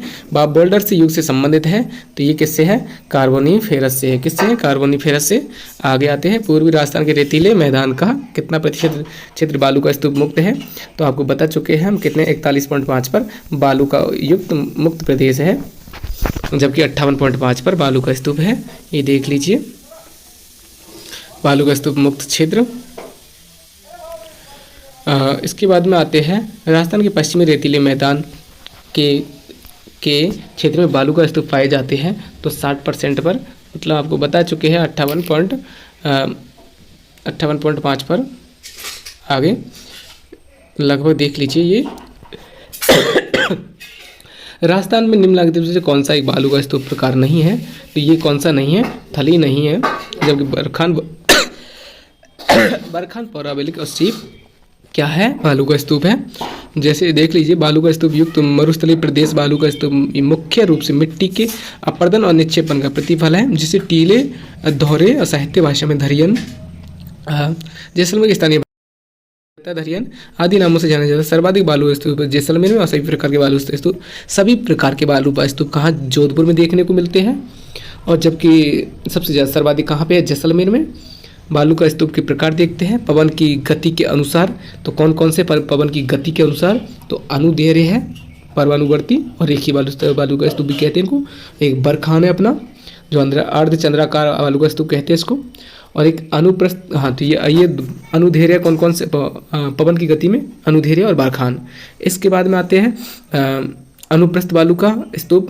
तो अनुप्रस्थ बालू का स्तूप भी पवन की गति के अनुसार है। आकृति के अनुसार, तो आकृति के अनुसार है अपना पैराबोलिक स्तूप और सीप बालू के स्तूप और तारा बालू का स्तूप, ये आकृति के आधार पर रखे गए हैं। हेयरपिन के आकार का कौन सा है? पैराबोलिक। तो ऐसे, मतलब या तारा के आधार पे, तारे के नक्शे जैसा तारा बालू का स्तूप। जैसे बालू का स्तूप को प्रकार नहीं है, तो आप देख चुके हैं आंसर बेल्ग नहीं है, जबकि सीप बरखान क्या है? बालू का स्तूप है। आगे, राजस्थान में कौन से क्षेत्रों में तारा बालू का स्तूप पाए जाते हैं? तो ये अपने मोहनगढ़ क्षेत्र जैसलमेर और सूरतगढ़ क्षेत्र गंगानगर में पाए जाते हैं, जबकि चूरू सीकर में नहीं पाए जाते, सिवाना बाड़मेर में नहीं पाए जाते और जैसलमेर में बीकानेर में नहीं पाए जाते। तो इस प्रकार इससे आंसर कौन सा होगा, पहला होगा। जैसे देखिए तारा बालू का स्तूप, क्या पूछा है, तारा ही पूछा है क्या, तारा बालू का स्तूप, हाँ सॉरी, क्या पूछा है, तारा बालू का स्तूप मोहन क्षेत्र जैसलमेर में और सूरतगढ़ गंगानगर में। तारा बालू का स्तूप हमादा के चारों ओर पाए जाते हैं, हमादा के चारों ओर पाए जाने वाले बालू का स्तूप को तारानुमा बालू का स्तूप कहा जाता है। तारा बालू का स्तूप जैसलमेर के मोहनगढ़ और पोखरण क्षेत्र और गंगानगर के सूरतगढ़ में मिलते हैं। अनुप्रस्थ बालू का टीले राजस्थान के किस जिले में है, तो अनुप्रस्थ बालू का टीले अपने बीकानेर और गंगानगर में है। कहाँ पे, बीकानेर और गंगानगर में। अनुप्रस्थ बालू का स्तूप, इनकी ऊंचाई 10 से 40 मीटर और स्तूपों के मध्य दूरी 500 से 1000 मीटर होती है। ये पवनों की दिशा समकोण बनने वाले स्तूप हैं। ये बीकानेर, हनुमानगढ़, रावतसर और गंगानगर के सूरतगढ़, चूरू, झुंझुनू जिलों में मिलते हैं। राजस्थान के किस जिले में अनुप्रस्थ बालू का स्तूप मिलते हैं, तो ये बताइए, तो किस में मिलते हैं, ये अपने बीकानेर और श्री गंगानगर में आपने देख चुके हैं। बीकानेर जिले के पुंगल के चारों ओर और गंगानगर जिले के सूरतगढ़ क्षेत्र में।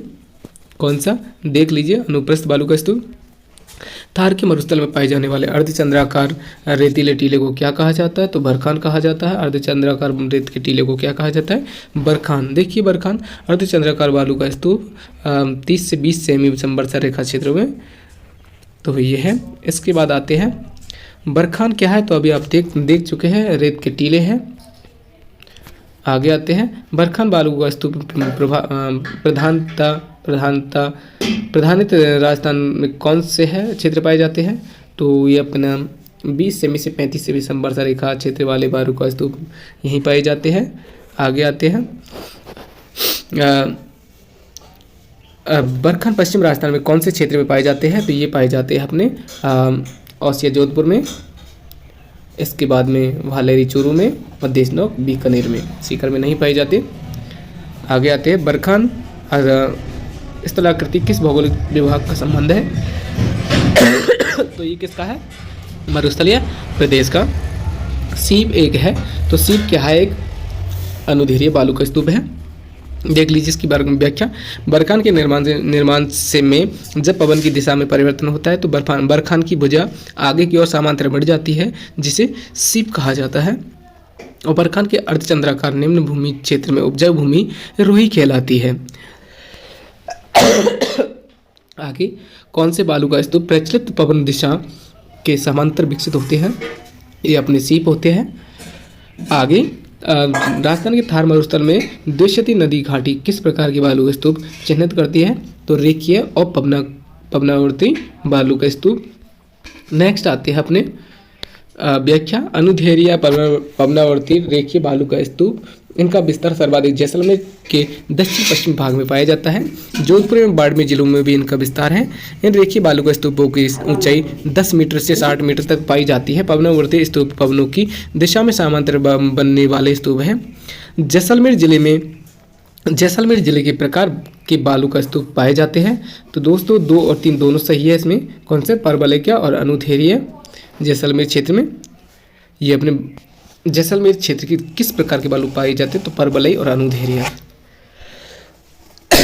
जैसलमेर क्षेत्र पाए जाते हैं। पश्चिमी राजस्थान में कौन से प्रकार के अनुप्रस्थ बालू का स्तूप पाए जाते हैं, तो पश्चिमी राजस्थान में पाए जाते हैं बरखान और परवलयी जैसलमेर क्षेत्र में। इसके बाद में आते हैं सीप पवनमुखी रेखीय आदि अनुदैर्घ्य तथा बरखान परवलयी अनुप्रस्थ बालू का स्तूप है। थार मरुस्थल की स्थलाकृति किस प्रकार के बालू का स्तूप में पड़ी है, तो ये अपने पड़ी है पैराबोलिक। आगे आते हैं राजस्थान में विपरीत हेयर पिन जैसा बालू का स्तूप जो पैराबोलिक बालू का स्तूप कहते हैं। इस प्रकार के बालू पे स्तूप बीकानेर में सर्वाधिक पैराबोलिक बालू के स्तूप को विस्तार संपूर्ण मरुस्थल क्षेत्र में है। आगे थार मरुस्थल संदर्भ में पैराबोलिक क्या है, तो ये बालू का स्तूप है। नेक्स्ट राजस्थान में पश्चिमी मरुस्थल में सबसे प्रमुख अधिकांश बालू के स्तूप पाए जाते हैं, तो ये पाए जाते हैं बरखान। आगे आते हैं निम्न में से राजस्थान में कौन सा क्षेत्र बालू का स्तूप मुक्त है, तो ये अपना फलौदी पोखरण वाला। इसके बाद देख लीजिए सही कथन का चयन कीजिए, तो सही कथन का चयन करना है अपन को। तो अनुप्रस्थ बालू का स्तूप चूरू और झुंझुनू जिलों में मिलते हैं। तो अनुप्रस्थ बालू का चूरू और झुंझुनू जिले में मिलते हैं, बिल्कुल सही है। इसके बाद में आते हैं अपन अवरोधी बालू का स्तूप पुष्कर क्षेत्र में मिलते हैं, बिल्कुल सही है। ठीक है दोस्तों, ये आंसर इसका यही होगा, यही सही है। अनुप्रस्थ बालू का स्तूप चूरू और झुंझुनू में मिलते हैं और अवरोधी बालू का स्तूप पुष्कर में मिलते हैं। राजस्थान में ड्यून मुक्त ट्रैक्ट पाया जाता है, ये कहाँ पाया जाता है? बीकानेर, जैसलमेर, फलौदी, पोखरण में ड्यून मुक्त ट्रैक्ट पाया जाता है। आगे आते हैं, लाठी सीरीज क्या है? तो लाठी सीरीज अपना भूमिगत जलपट्टी है।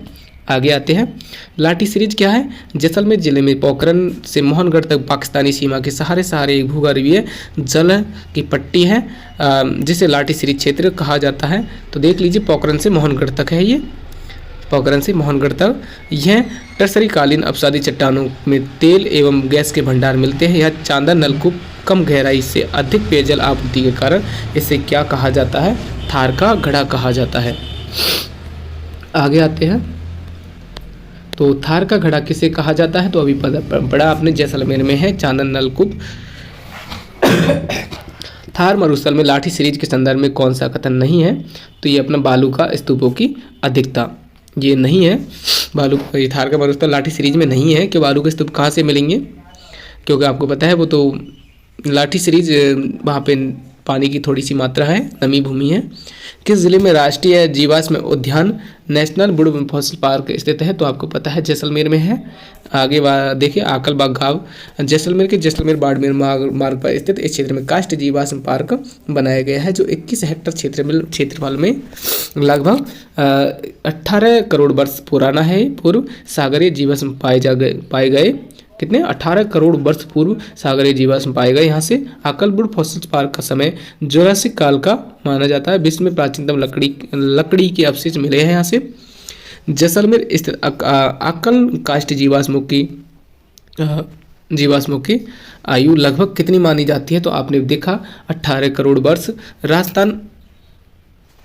राजस्थान में आकल काष्ठ जीवाश्म उद्यान किस स्थान पर है? तो ये अपना है आकल, जैसलमेर में। आगे, निम्न से थार मरुस्थल के भाग है, तो कौन कौन से थार मरुस्थल के भाग? गौड़वाड़ प्रदेश और शेखावटी प्रदेश और घग्गर का मैदान। तो आंसर होगा अपना तीसरा। तो जबकि बनास का मैदान नहीं है, मरुस्थल कैसे होगा? तो ये देख लीजिए, घग्गर क्षेत्र काली चिमनी मिट्टी से बने उपजाऊ प्रदेश का विस्तार गंगानगर, अनूपगढ़, हनुमानगढ़ जिले में सबसे उत्तरी भाग में है, जहाँ प्राचीन काल से ही घग्गर नदी हिमालय से निकलकर इस प्रदेश में बहती है। घग्गर नदी के पाट को राजस्थान में क्या बोलते हैं? नाली। नागौरी उच्च भूमि समुद्र तल से 300 से 500 मीटर। नागौरी उच्च प्रदेश नागौर डीडवाना कुचामन क्षेत्र में जिले में विस्तृत है। इसका अधिकांश भाग अंत्य प्रभावी है, जिसके धरातल में कई गर्त पाए जाते हैं, जहां वर्षा के जल भर जाता है। खारे पानी की मौसमी झीलें बन जाती है, जिससे नमक का उत्पादन किया जाता है। सावर डीडवाना आदि नमक झीलें इसी प्रदेश में स्थित है। इस प्रदेश में सोडियम तत्व की अधिकता होने के कारण यह बंजर व रेतीला प्रदेश है। नागौर से अजमेर के मध्य फ्लोराइड प्रभावित क्षेत्र कुंवरपट्टी कहलाता है, याद रखिएगा। इसी प्रकार शेखावटी को देख लीजिए अब। इसके बाद लूनी बेशर और इसके बाद में क्वेश्चन आते हैं, निम्नलिखित में से कौन सा अपने आंतरिक प्रभाव के लिए जाना जाता है?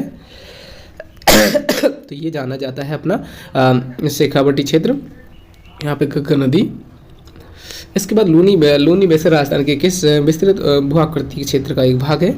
तो लूनी बेसिन है अपना पश्चिमी मरुस्थल प्रदेश। आगे गौड़वाड़ प्रदेश को यह भी कहा जाता है, क्या कहा जाता है? तो लूनी जवाई बेसिन कहा जाता है। आगे, गौड़वाड़ बेसिन राजस्थान के किस बृहद भू आकृति विभाग का हिस्सा है? तो ये अपना थार पश्चिमी मरुस्थल का भाग का हिस्सा है। आगे, राजस्थान में लूनी जवाई बेसिन को अन्य किस नाम से जाना जाता है? तो गौड़वाड़ प्रदेश के नाम से जाना जाता है। आगे, निम्नलिखित में से कौन सा भौतिक लक्षण राजस्थान बांगर अर्ध शुष्क में सम्मिलित नहीं है? तो अपना आपको पता है 56 का मैदान नहीं है, ये प्रतापगढ़ चित्तौड़गढ़ में पड़ता है, जबकि गौड़वाड़ प्रदेश आंतरिक प्रभाव का मैदान और उनकी झील कहा है, ये अपना अर्धशुष्क में सम्मिलित है। नागौरी उच्च भूमि औसत ऊंचाई निम्न में से कितनी है? तो नागौरी उच्च भूमि की लगभग 300 से 500 मीटर की ऊंचाई है। आगे आते हैं, राजस्थान में दक्षिण पश्चिम से उत्तर पूर्व तक की जलवायु विभाजक के रूप में कार्य करती है। तो ये अपनी अरावली पर्वतमाला दक्षिण पश्चिम से उत्तर पूर्व तक के जलवायु विभाजक का कार्य करती है। इस वजह से रेगिस्तान में वर्षा कम होती है। राजस्थान के उस भौगोलिक स्वरूप का नाम क्या है जो थार रेगिस्तान को चंबल घाटी से अलग करता है? तो ये अपना अरावली पर्वत श्रेणी। आगे, अरावली पर्वतमाला के कौन से भाग में सर्वाधिक अंतराल विद्यमान है? तो ये उत्तरी मध्यवर्ती क्षेत्र में सर्वाधिक अंतराल है। आगे देख लीजिए, अरावली पर्वत श्रृंखला का अधिकांश भाग उदयपुर जिले में स्थित है तथा सर्वाधिक अंतराल मध्यवर्ती भाग में है। ये डूंगरपुर बांसवाड़ा जिले में फैली हुई है और सिरोही सबसे अधिक ऊंचाई और पाली जिले में इसका आकार ऊंचाई के लिए हुए है। सिरोही और पाली जिलों में सब इसका ऊंचाई सबसे ज़्यादा है। भीलवाड़ा, साहेबपुरा, ब्यावर, अजमेर जिले में इसकी आकृति नुकीला नुमा है। आगे आते हैं, निम्न कथनों पर विचार करना है, तो ये इन पर विचार करिए। देखिए, जैसे अरावली मरुस्थल के पूर्वी विस्तार को रोकता है, बिल्कुल सही है। अरावली क्षेत्र खनिजों से संपन्न है, बिल्कुल सही है। इसके बाद में आते हैं, राजस्थान की अनेक नदियों का उद्गम यहीं से होता है, अरावली से, तो ये भी सही है। जबकि अपना ये सही है। और राजस्थान में वर्षा का वितरण अरावली पर्वतमाला प्रभावित नहीं करती है, ये गलत है। आगे आते हैं, देख लीजिए व्याख्या, आपको देखना हो तो। इसके बाद आते हैं, अरावली पर्वतमाला के संबंध में निम्नलिखित में से कौन सा कथन सत्य है? तो सत्य कथन बताने हैं। तो इसका देख लीजिए, वर्तमान में यह अपशिष्ट पर्वतमाला के रूप में है और यह मुख्यतः आग्नेय चट्टानों से निर्मित है।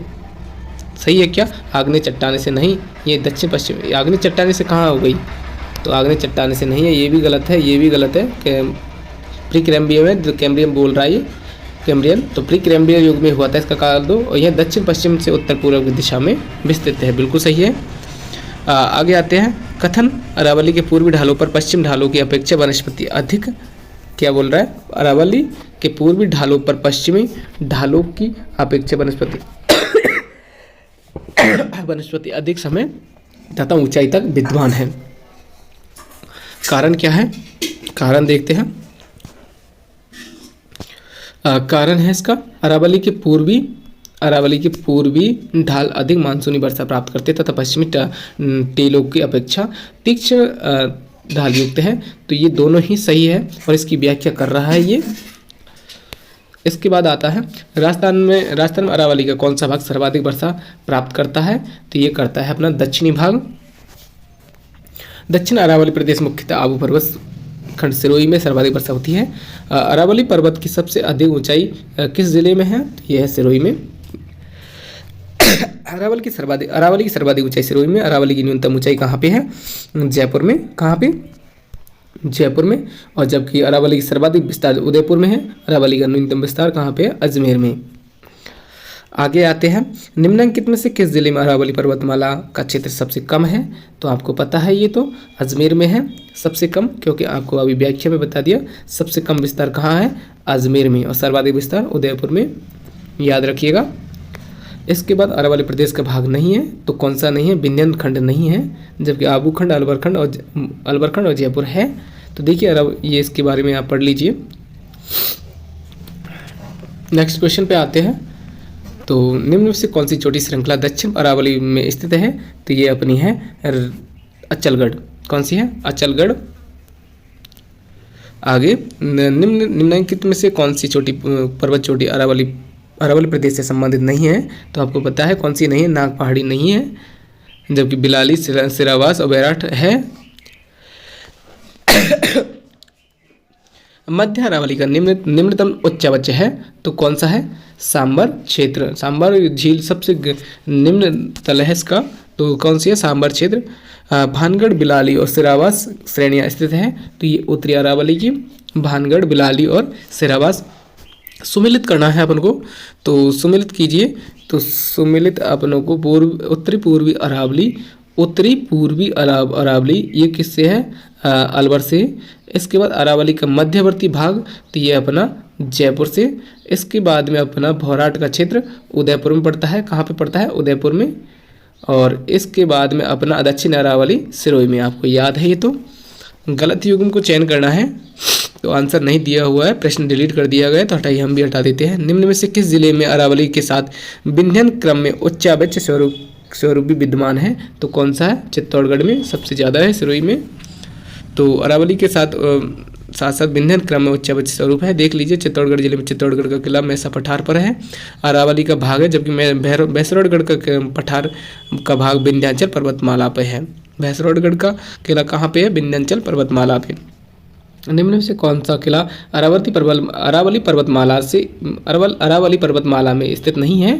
तो ये कौन सा नहीं है? गागरोन नहीं है। गागरोन किला झालावाड़ में स्थित है, यह अरावली पर्वतमाला में स्थित नहीं है, बल्कि कहाँ पे है? विंध्यन पर्वतमाला में। आगे, राजस्थान का पूर्वी मैदान भाग राजस्थान राज्य के कुल भौगोलिक क्षेत्रफल का लगभग कितना प्रतिशत है? तो आपको अच्छे से पता है, पूर्वी मैदान लगभग 23% भाग पर है। इस प्रदेश में राज्य का 23.30% भूभाग पर आता है। जिलों के पुनर्गठन के उपरांत इस क्षेत्र में अनुमानित जिलों की संख्या 18 है, और कितना है? 18 है। आगे आते हैं, राजस्थान में मालपुरा करौली का मैदान नदी है यहाँ पे, तो किस नदी बेसिन में आता है? तो बनास बेसिन में आता है करौली। इसके बाद में निम्न में से कौन सा समतल उच्च मैदान हैरान महोदय द्वारा तृतीय पेनी प्लान के रूप में पहचाना जाता है? तो मालपुरा करौली। आगे आते हैं, पूर्वी बेसिन मैदान का भाग नहीं है, तो पूर्वी बेसिन मैदान का भाग नहीं है कौन सा? अपना जवाई बेसिन नहीं है पूर्वी का, क्योंकि ये अपना पाली में पड़ता है, और जबकि चंबल, छप्पन का मैदान और बनास का बेसिन ये कहाँ पड़ता है? पूर्वी भाग में। तो ये देख लीजिए, बनास बेसिन राजस्थान के किस भौगोलिक विभाजन में का हिस्सा है? तो आपको पता है, पूर्वी मैदान का है। आगे, प्रतापगढ़ किस क्षेत्र का भाग है? तो प्रतापगढ़ अपना काठल का मैदान। इसके बाद आते हैं अपन, राजस्थान का कौन सा भौगोलिक प्रदेश खाद्यान्न का कटोरा कहा जाता है? तो ये तो आपको अच्छे से पता है, पूर्वी मैदान। इसके बाद में निम्नलिखित में कौन सा पठार अरावली पर्वतमाला से संबंध नहीं है? तो ये बघेलखंड का पठार अरावली से संबंध नहीं है। इसके बाद आते हैं, बघेलखंड का पठार कहाँ पे? मध्य प्रदेश में। आगे, बनास बेसिन के संदर्भ में निम्न कथनों पर विचार कीजिए एवं दिए गए कूटों के आधार पर सही उत्तर का चयन कीजिए। तो आपको देखिए, सही उत्तर का चयन करना है आप लोग। यह मैदान कृषि के लिए उपयुक्त है। इसकी औसत समुद्र तल से ऊंचाई लगभग 150 से 300 मीटर। गलत है। तो देखिए, यह मैदान कृषि के लिए अनुपयुक्त है। गलत है यार, उपयुक्त है वो तो। इसकी औसत ऊंचाई समुद्र तल से 150 से 300 मीटर है, बिल्कुल सही है। जलोढ़ मृदा का जमाव पाया जाता है। इसका ढाल पश्चिम की ओर है, नहीं। तो इसका आंसर कौन सा होगा? इसका जलोढ़ जमाव मृदा का, बिल्कुल सही है ये तो आंसर इसका ढाल पश्चिम की ओर है, नहीं, पश्चिम की ओर तो नहीं है। तो कौन सा है? दूसरा और तीसरा आंसर होगा इसका। तो कौन सा है अपना आंसर? दूसरा और तीसरा। इसके बाद में बनास बेसिन का ढाल पूरब की ओर है। किधर की तरफ? पूरब की ओर यमुना मिलती है, आपको पता है, चंबल से यमुना में। तो जलोढ़ मृदा के जमाव के कारण कृषि के लिए उपयुक्त है। दक्षिणी पूर्वी पठार के दो भाग हैं, कौन कौन से? यह है विंध्यन का पठार और दक्कन का पठार। आगे देखिए, दक्षिण पूर्वी पठार के मैदान देख लीजिए आप, लाभा और विंध्यन का दक्कन का पठार। आगे आते हैं अपन, राजस्थान के किस क्षेत्र में विंध्यन पठार स्थित है? तो ये अपने दक्षिणी पूर्वी पठार में। इसके बाद विंध्यन कगार भूमि जिन नदियों के मध्य स्थित है वह है अपनी चंबल और बनास। राजस्थान में विंध्यन कगार किस क्षेत्र में पाया जाता है? तो ये पाया जाता है धौलपुर करौली में। आगे आते हैं, राजस्थान के विंध्यन कगार क्षेत्र किस प्रकार के चट्टानों से निर्मित है? तो बालू का पत्थर से। आगे, राजस्थान के किस भौगोलिक क्षेत्र में मुकंदरा की पहाड़ी स्थित है? तो ये अपनी है कहाँ पे? हड़ौती के पठार। आगे, निम्नलिखित में से कौन सी पहाड़ी राजस्थान में विंध्यन पर्वत श्रेणी का विस्तार है? तो यह है अपनी मुकंदरा की पहाड़ियाँ। आगे, राजस्थान की मुकंदरा की पहाड़ियाँ स्थित है, तो यह अपनी विंध्यन पठार का भाग है। आगे आते हैं अपन, निम्नलिखित में से कौन सी स्थलाकृति अरावली श्रृंखला से संबंधित नहीं है? तो अवस्थित नहीं है ये, तो मुकंदरा की पहाड़ी विंध्यन का कगार से संबंधित है। राजस्थान का कौन सा जिला हाड़ौती का पठार से संबंधित नहीं है? तो दौसा नहीं है। जबकि कोटा, बारा, झालावाड़ है, याद रखिएगा। ये इसकी व्याख्या देख लेना आप। डग गंगधर जल उच्च भूमि, डग गंगधर उच्च भूमि अवस्थित है। तो ये कहाँ पे है अपनी, ये है अपनी हाड़ौती पठार क्षेत्र में। नेक्स्ट आते हैं घोड़े की नाल की आकृति वाली रामगढ़ पहाड़ी राजस्थान में कहाँ स्थित है। तो ये अपनी है साहेबाद उच्च भूमि में। आगे निम्नलिखित में से कौन सा दक्षिण अरावली प्रदेश में अवस्थित नहीं है। तो आपको पता है कौन सा नहीं है, तो ये अपना साहेबाद उच्च भूमि नहीं है, जबकि लसाड़िया पठार, उड़िया का पठार, भराट का पठार है। निम्नलिखित में से हाड़ौती का पठार अवस्थित है, तो आपको अच्छे से पता है कोटा है, कोटा। इसके बाद झालावाड़ अवस्थित है, तो ये हाड़ौती के पठार में ही है, कोटा बारह। इसके बाद में हाड़ौती के पठार में देख लिया आपने आंसर। इसके बाद आते हैं हाड़ौती के पठार राजस्थान का कौन सा क्षेत्र सम्मिलित किया जाता है। तो ये आपको पता है दक्षिणी पूर्वी पठार। इसके बाद में कोटा बूंदी का क्षेत्र कहलाता है, तो क्या कहलाता है, हाड़ौती कहलाता है। इसके बाद आता है दक्षिण पूर्वी राजस्थान में भौगोलिक प्रदेश जाना जाता है, तो हाड़ौती का पठार के नाम से। डांगलैंड किसका भाग है, तो डांगलैंड अपना करौली पठार है। इसके बाद में करौली पठार के नियमित पठारों को डांगलैंड कहा जाता है। छप्पन का मैदान राजस्थान के किस भाग में स्थित है, तो ये अपना दक्षिणी भाग में है। छप्पन का मैदान देख लीजिए, राजस्थान के दक्षिण भाग में स्थित प्रतापगढ़ और बांसवाड़ा के बीच के भाग में 56 ग्रामों का समूह स्थित होने के कारण इस भूभाग को क्या कहते हैं, छप्पन का मैदान कहा जाता है।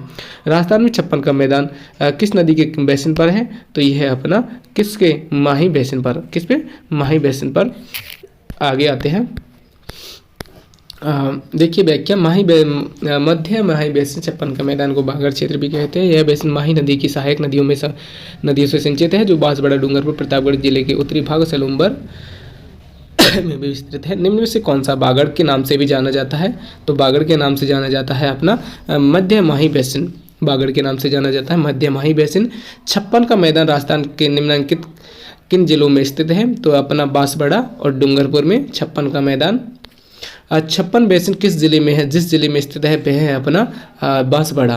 कहाँ पे, बांसवाड़ा में। छप्पन का मैदान बांसवाड़ा में है और छप्पन की पहाड़ियाँ का समूह है यहाँ पे। तो आगे आते हैं, देख लीजिए थोड़ा सा। छप्पन का मैदान बांसवाड़ा में है, तो छप्पन पहाड़ियों का समूह बालोतरा में है। तो छप्पन की पहाड़ियाँ कहाँ पे है, बालोतरा के मोगलसर गांव में, सिवाड़ा में है। जबकि छप्पन का मैदान कहाँ पे, बांसवाड़ा में, याद रखिएगा। नाकोड़ा पर्वत निम्न में से किस नाम से भी जाना जाता है, तो ये नाकोड़ा पर्वत जाना जाता है छप्पन की पहाड़ियों के नाम से। सॉरी, टिक गलत तो नहीं हो गया, छप्पन की पहाड़ियों के नाम से। इसके बाद छप्पन की पहाड़ियाँ अवस्थित है, तो छप्पन की पहाड़ियाँ अभी आपको बताया था बाड़मेर में है। कहाँ पे, बाड़मेर में। इसलिए व्याख्या देखना जरूरी होता है, क्योंकि व्याख्या इसका इम्पोर्टेंट भाग है। राजस्थान का कौन सा भौगोलिक अंचल मालवा के पठार का विस्तार है, तो मालवा के पठार का विस्तार है अपना हाड़ौती का पठार। ठीक, इसके बाद आते हैं अपन मालवा का पठार और उत्तर मध्य भारत। ये देख लीजिए आप, देख लीजिए, मैं बताता हूँ। मालवा पठार उत्तर मध्य भारत, पश्चिम में गुजरात के मैदान, पश्चिम दक्षिण और पूर्व में। आप देख लेना दोस्तों, ये मैं परेशान हो जाता हूँ। राजस्थान के किस क्षेत्र में मालवा पठार का विस्तार है, तो ये अपना दक्षिण पूर्वी क्षेत्र में। राज्य में डेक्कन ट्रैप के सेल समूह का विद्यमान है, तो ये अपना डेक्कन ट्रैप है अपना झालावाड़ कोटा में। इसके बाद आते हैं, देखिए ये सारा इसका। राजस्थान में बृहद सीमांत भ्रंश फैला हुआ है कि किसके सहारे, बूंदी सवाई माधोपुर की पहाड़ियों के सहारे बृहद सीमांत भ्रंश। ये देख लिया, अरावली विंध्य पर्वतमाला का मिलन स्थल विशाल या बृहद सीमा भ्रंश कहलाता है। अरावली और विंध्य पर्वतमाला का मिलन क्या कहलाता है, बृहद सीमा भ्रंश। राज्य के दक्षिण पूर्वी भाग से विशाल सीमा भ्रंश गुजरता है। यह भ्रंश चित्तौड़गढ़ के बेगू उत्तरी कोटा में स्पष्ट दृष्टिगत होता है तथा पुनः सवाई माधोपुर और धौलपुर में इन्हें इसे देखा जा सकता है। आगे, बृहत महान सीमा भ्रंश राजस्थान के किस भाग में स्थित है, तो आपको अभी बताया दक्षिण पूर्वी भाग में। आगे आते हैं, महान सीमा भ्रंश से नहीं गुजरता, तो ये अपना उदयपुर से नहीं गुजरता, बाकी कोटा सवाई माधोपुर धौलपुर से गुजरता है। मलानी आग्नेय शैल के समूह के कारण पनपा है, तो ये अपना जालौर ग्रेनाइट मालानी आग्नेय शैल समूह के कारण पनपा है, जालौर ग्रेनाइट। देखिए, मालानी आग्नेय शैल समूह मुख्यतः जालौर एवं सिमाना में ग्रेनाइट तथा ज्वालामुखी रायोलाइट्स चट्टानों का निर्माण करते हैं। ये पहाड़ियाँ गुंबदाकार और इन शैल वर्ग के रूप में मानी पाई जाती है। इन शैलों के आधार पर जालौर सांचौर में ग्रेनाइट उद्योग खूब पनपा है। जालौर सिवाना की पहाड़ी बनी है, तो ये बनी हुई है, आपको पता है, जालौर ग्रेनाइट और रायोलाइट से। जालौर ग्रेनाइट से निर्मित पहाड़ियाँ होती हैं तो क्या होती है, गुंबदाकार। आगे, निम्नलिखित में से कौन सी आग्नेय चट्टान जालौर में पाई जाती है, तो कौन सी पाई जाती है, तो ये अपनी पाई जाती है ग्रेनाइट और रायोलाइट्स, तो आंसर होगा दूसरा। आगे आते हैं, मलानी पहाड़ी स्थित है, तो मलानी पहाड़ी कहाँ पे स्थित है, तो ये आप व्याख्या में देख लेना। मलानी पहाड़ी अपनी जालौर बाड़मेर में है। इसके बाद में आबू पर्वत क्षेत्र मुख्यतः निर्मित है, तो कहाँ पे, किससे, ग्रेनाइट से। आबू पर्वत किससे निर्मित है, ग्रेनाइट से। सेंद्रा स्टेशन के पास चट्टानी आकृति में पाई जाती है, तो ये पाई जाती है सर्पाकार। देखिए, पाली जिले में स्थित सेंद्रा स्टेशन के पास सर्पाकार चट्टानों की आकृति में विविधता पाई जाती है। चंबल बेसिन का विशिष्ट स्थलाकृति स्वरूप है, तो कैसा, उत्खात स्थलाकृति है चंबल बेसिन का। नेक्स्ट आते हैं, ये देखिए इसके सार व्याख्या। यहाँ पे चंबल बेसिन पर देख कौन कौन से बांध बने हैं ये भी देख लीजिए, और बांध तो नहीं दिखाई खैर इसमें। राजस्थान के किस प्रदेश में उत्खात भूमि स्थलाकृति पाई जाती है, तो ये पाई जाती है कहाँ पे, चंबल बेसिन पे। इसके बाद आते हैं अपन, उत्खात स्थलाकृति पाई जाती है, तो आप देखिए धौलपुर सवाई माधोपुर में, क्या टिक करना, आप तो वैसे ही बता दोगे। इसके बाद में बांसवाड़ा। ठीक है दोस्तों, मेरे हिसाब से आप मिलते हैं अगली वीडियो में। चलो दोस्तों देखते हैं, थोड़ा सा टेक्निकल इश्यू आ गया था। तो राजस्थान के किस क्षेत्र में विंध्य कगार पठार पाया जाता है, तो दक्षिण पूर्व में पाया जाता है। नेक्स्ट, इसके बाद विंध्य कगार भूमि जिन नदियों के मध्य स्थित है, तो वो है अपना चंबल बनास। आगे, इसके बाद राजस्थान में विंध्य कगार किस क्षेत्र में पाया जाता है, तो ये पाया जाता है धौलपुर करौली में। इसके बाद में राजस्थान के विंध्य कगार क्षेत्र में किस प्रकार की चट्टानें पाई जाती है, तो ये बलुआ पत्थर की पाई जाती है। इसके बाद में राजस्थान के किस भौगोलिक क्षेत्र में मुकंदरा की पहाड़ी स्थित है, तो ये हाड़ौती के पठार में। इसके बाद में दोस्तों पढ़ा दिया शायद, निम्नलिखित में से कौन सी पहाड़ी राजस्थान विंध्य पर्वत श्रेणियों का विस्तार है, तो मुकुंदरा पहाड़ी, यहाँ से स्टार्ट था शायद। निम्नलिखित में से कौन सी पहाड़ी राजस्थान में विंध्य पर्वत श्रेणियों का विस्तार है, तो मुकुंदरा की पहाड़ी। राजस्थान में मुकुंदरा की पहाड़ी का हिस्सा है, तो ये किसकी, विंध्य की पहाड़ी। इसके बाद आते हैं अपन, निम्नलिखित में से कौन सी स्थलाकृति अरावली श्रृंखला में अवस्थित है, तो ये है अपना मुकुंदरा की पहाड़ी, नहीं है, सॉरी, हाँ, अरावली पर्वतमाला में नहीं है, क्योंकि विंध्य कगार का भाग है मुकुंदरा की पहाड़ी। राजस्थान में कौन सा जिला हाड़ौती का पठार सम्मिलित नहीं है, तो ये दौसा नहीं है। दोस्तों पढ़ा दिया, ये भी मुझे कुछ याद है। देखिए, डग गंगधर उच्च भूमि अवस्थित है, तो कहाँ पे है, हाड़ौती पठार प्रदेश में डग गंगधर। आगे, घोड़े की नाल की आकृति वाली रामगढ़ पहाड़ी राजस्थान में कहाँ स्थित है, तो साहेबाद उच्च भूमि में। घोड़े की नाल की आकृति वाली रामगढ़ पहाड़ी कहाँ पे है, साहेबाद उच्च भूमि। निम्नलिखित में से कौन सा दक्षिण अरावली प्रदेश अवस्थित है, तो ये अपना है साहेबाद उच्च भूमि है। इसके बाद निम्नलिखित में से हाड़ौती पठार पर अवस्थित है, तो ये अपना कोटा। जल्दी पढ़ लेते हैं दोस्तों, मुझे ऐसा लगता है मैंने पढ़ा दिया ये। इसके बाद आते हैं अपन, हाड़ौती के पठार में राजस्थान का कौन सा क्षेत्र सम्मिलित है, तो ये अपना दक्षिणी पूर्वी पठार में कोटा बूंदी का क्षेत्र कहलाता है, ये अपना हाड़ौती कहलाता है। दक्षिण पूर्वी राजस्थान में स्थित भौगोलिक प्रदेश जाना जाता है किस, हाड़ौती के पठार के नाम से। डांगलैंड ये अपने करौली है। छप्पन का मैदान कहाँ पे है, दक्षिणी भाग में। और इसके बाद राजस्थान छप्पन का मैदान किस नदी के किनारे है, तो आपको पता है माही नदी के किनारे, ये भी हो गया। निम्न में से कौन सा बागड़ के नाम से जाना जाता है, तो बागड़ के नाम से जाना जाता है मध्य माही बेसिन, ये भी पढ़ा दिया दोस्तों। इसके बाद आते हैं छप्पन का मैदान राजस्थान के निम्नलिखित किन जिलों में है, तो ये भी आपको शायद मैंने पढ़ा दिया, बांसवाड़ा, डूंगरपुर। इसके बाद आते हैं छप्पन बेसिन जिस जिले में है वे हैं आपको कहाँ पे, बांसवाड़ा में। इसके बाद में आते हैं अपन का, ये आपको नाकोड़ा की पर्वत कहाँ है, ये आपको पढ़ा दिया दोस्तों। इसके बाद में आते हैं छप्पन की पहाड़ियाँ स्थित हैं, तो ये भी आपको बता दिया छप्पन की पहाड़ियाँ कहाँ पे है, बाड़मेर में है। तो आगे आते हैं दोस्तों, मुझे ऐसा लगता है ये पढ़ा दिया, बृहद ये भी पढ़ा दिया। तो राजस्थान किस प्रदेश में उत्खात भूमि स्थलाकृति पाई जाती है, तो ये पाई जाती है चंबल बेसिन में। उत्खात स्थलाकृति पाई जाती है अपन की धौलपुर सवाई माधोपुर, ये भी बांसवाड़ा डूंगरपुर के मध्य भूभाग को किस नाम से जाना जाता है, मेवल के नाम से। इसके बाद कौन सा सम्मिलित नहीं है, तो दोस्तों देखिए यहाँ से कुछ कौन सा सम्मिलित नहीं है। बागड़ डूंगरपुर बांसवाड़ा का भाग है, बिल्कुल सही है। मेवात अलवर भरतपुर का, और भौमट अपना प्रतापगढ़ चित्तौड़गढ़ का है, नहीं गलत है। हाड़ौती कोटा बूंदी झालावाड़ का है। तो देखिए भौमट क्षेत्र उदयपुर सलम्बर और डूंगरपुर का है। और पूर्वी सिरोही जिले का अरावली पर्वतीय क्षेत्र में आता है ये। निम्नलिखित में से किन जिलों का क्षेत्र भौमट कहलाता है? तो डूंगरपुर, उदयपुर और सिरोही का। आगे आते हैं, राजस्थान में बागर और मरु के नाम से जाना जाता है, तो कौन सा भौगोलिक क्षेत्र? मरु के नाम से जानता है भौगोलिक क्षेत्र। आगे आते हैं, जुरासिक युग की चट्टानों को राजस्थान के किन जिलों में पाई जाती हैं? तो जुरासिक युग की चट्टानें पाई जाती है अपने जयपुर और जैसलमेर, बाड़मेर में। जैसे देखिए, जुरासिक युग 1800 लाख वर्ष पूर्व जैसलमेर जुरासिक काल की लाठी श्रेणी शैल समूह हैं। महासमूह वेंडेसर श्रेणी, बोमाती श्रेणी, बाड़मेर, वैश्यन, जैसलमेर में। छोड़िए दोस्तों है। आगे, राजस्थान में सर्वाधिक भूकंप संभावित क्षेत्र कौन सा है? तो भूकंप संभावित क्षेत्र है अपना अलवर, भरतपुर व झुंझुनू। कौन सा है अपना? अलवर, भरतपुर और झुंझुनू। इसके बाद सुमेलित कीजिए, तो सुमेलित करना है अपनों को। तो ये अपना बरखान है अपना क्या, सॉरी कुछ गड़बड़ तो नहीं हो गया क्योंकि मैंने लाइन खींची नहीं थी और खिंच गई। तो चलो, लेपर खान अपनी का क्या है, शुष्क नहीं, बरखान तो बालू का स्तूप है। क्या है? बालू का स्तूप है। बरखान क्या है? बालू का स्तूप है। और अपना लाठी सीरीज क्या है? भूगर्भीय जलपट्टी। और इंसेलवर क्या है? आबू पर्वत खंड। और प्लाया क्या है? शुष्क झील है दोस्तों। क्या है? शुष्क झील है, याद रखिएगा। मेवाड़ सम्मिलित करना है अपना, तो अपना सम्मिलित करिए। मेवाड़ पर्वतीय क्षेत्र, तो ये अपना मेवाड़ पर्वतीय क्षेत्र है, गिरवा। इसके बाद में हाड़ौती पठार, तो ये मुकुंदरा पहाड़ी। और शेखावटी पहाड़ी, तो ये है अपना अंतर्प्रवाहित अपवाह है यहाँ पे। और घग्गर नाली, घग्गर मैदान नाली से संबंधित है। ठीक है, घग्गर मैदान में क्या पाई जाती है? नाली। राजस्थान राज्य के मरुस्थल की विशेषता है, तो क्या विशेषता है बताइए?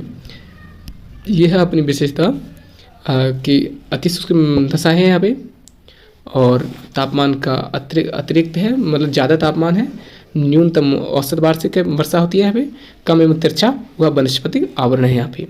आगे, कथनों पर विचार कर सही उत्तर का चयन करें।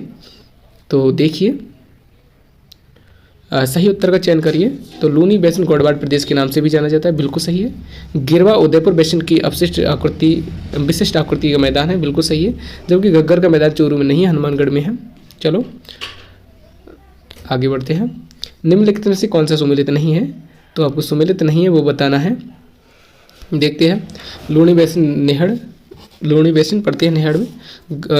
लूनी बेसिन को क्या बोलते हैं? नेहड़। घग्गर का मैदान नाली कहलाता है। और शेखावटी प्रदेश जोहड़ कहलाता है। जबकि उच्च भूमि डोरा पर्वत नहीं है। उच्च भूमि लूनी बेसिन जालौर में स्थित है।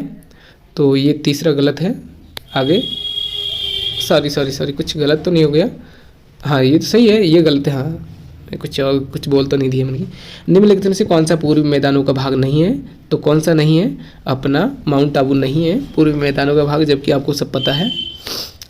हाल ही में जैसलमेर के निकट वैज्ञानिकों ने दुनिया का सबसे पुराना शाकाहारी डायनासोर का जीवाश्म ढूंढा है। वह जीवाश्म लगभग कितने वर्ष पुराना है? तो ये अपना 16.7 करोड़ वर्ष पुराना, 16.7 करोड़ वर्ष पुराना। देखिए, जैसलमेर के ये डायनासोर ढूंढा जो कितना है? 16.7 करोड़ वर्ष पुराना। सापेक्षिक दृष्टि से राजस्थान के निम्न भू आकृति प्रदेशों का भाग जो अस्पष्ट अधर प्रवाह का क्षेत्र है क्या कहलाता है? दक्षिण पूर्वी भाग क्षेत्र में है। आगे, सर्वाधिक नदियों का भाग क्षेत्र यहीं पे है। और दक्षिण पूर्वी पठार प्रदेश भू आकृति के अस्पष्ट अधर प्रवाह का क्षेत्र मिलता है। रामायण और भगवत गीता में धनसा शब्द का संदर्भ से है। तो धनसा शब्द किससे है? राजस्थान के मरुस्थलीय भाग से संबंधित है धनसा। आगे आते हैं, धनसा शब्द भगवत गीता। दोस्तों एक बार देख लेता हूँ मैं कितना है अभी। चलो थोड़ी देर और है। धनसा शब्द भगवत गीता और रामायण में 8 डेजर्ट की सूचीबद्ध किया गया है। रामायण में राजस्थान को धूम्र कुल्लू कहा जाता है। आगे, राजस्थान के थार मरुस्थल में किस प्रकार के रेत के टीले बालू का टीवा की विशेषता नहीं है? तो आप जानते हैं किसके नहीं है?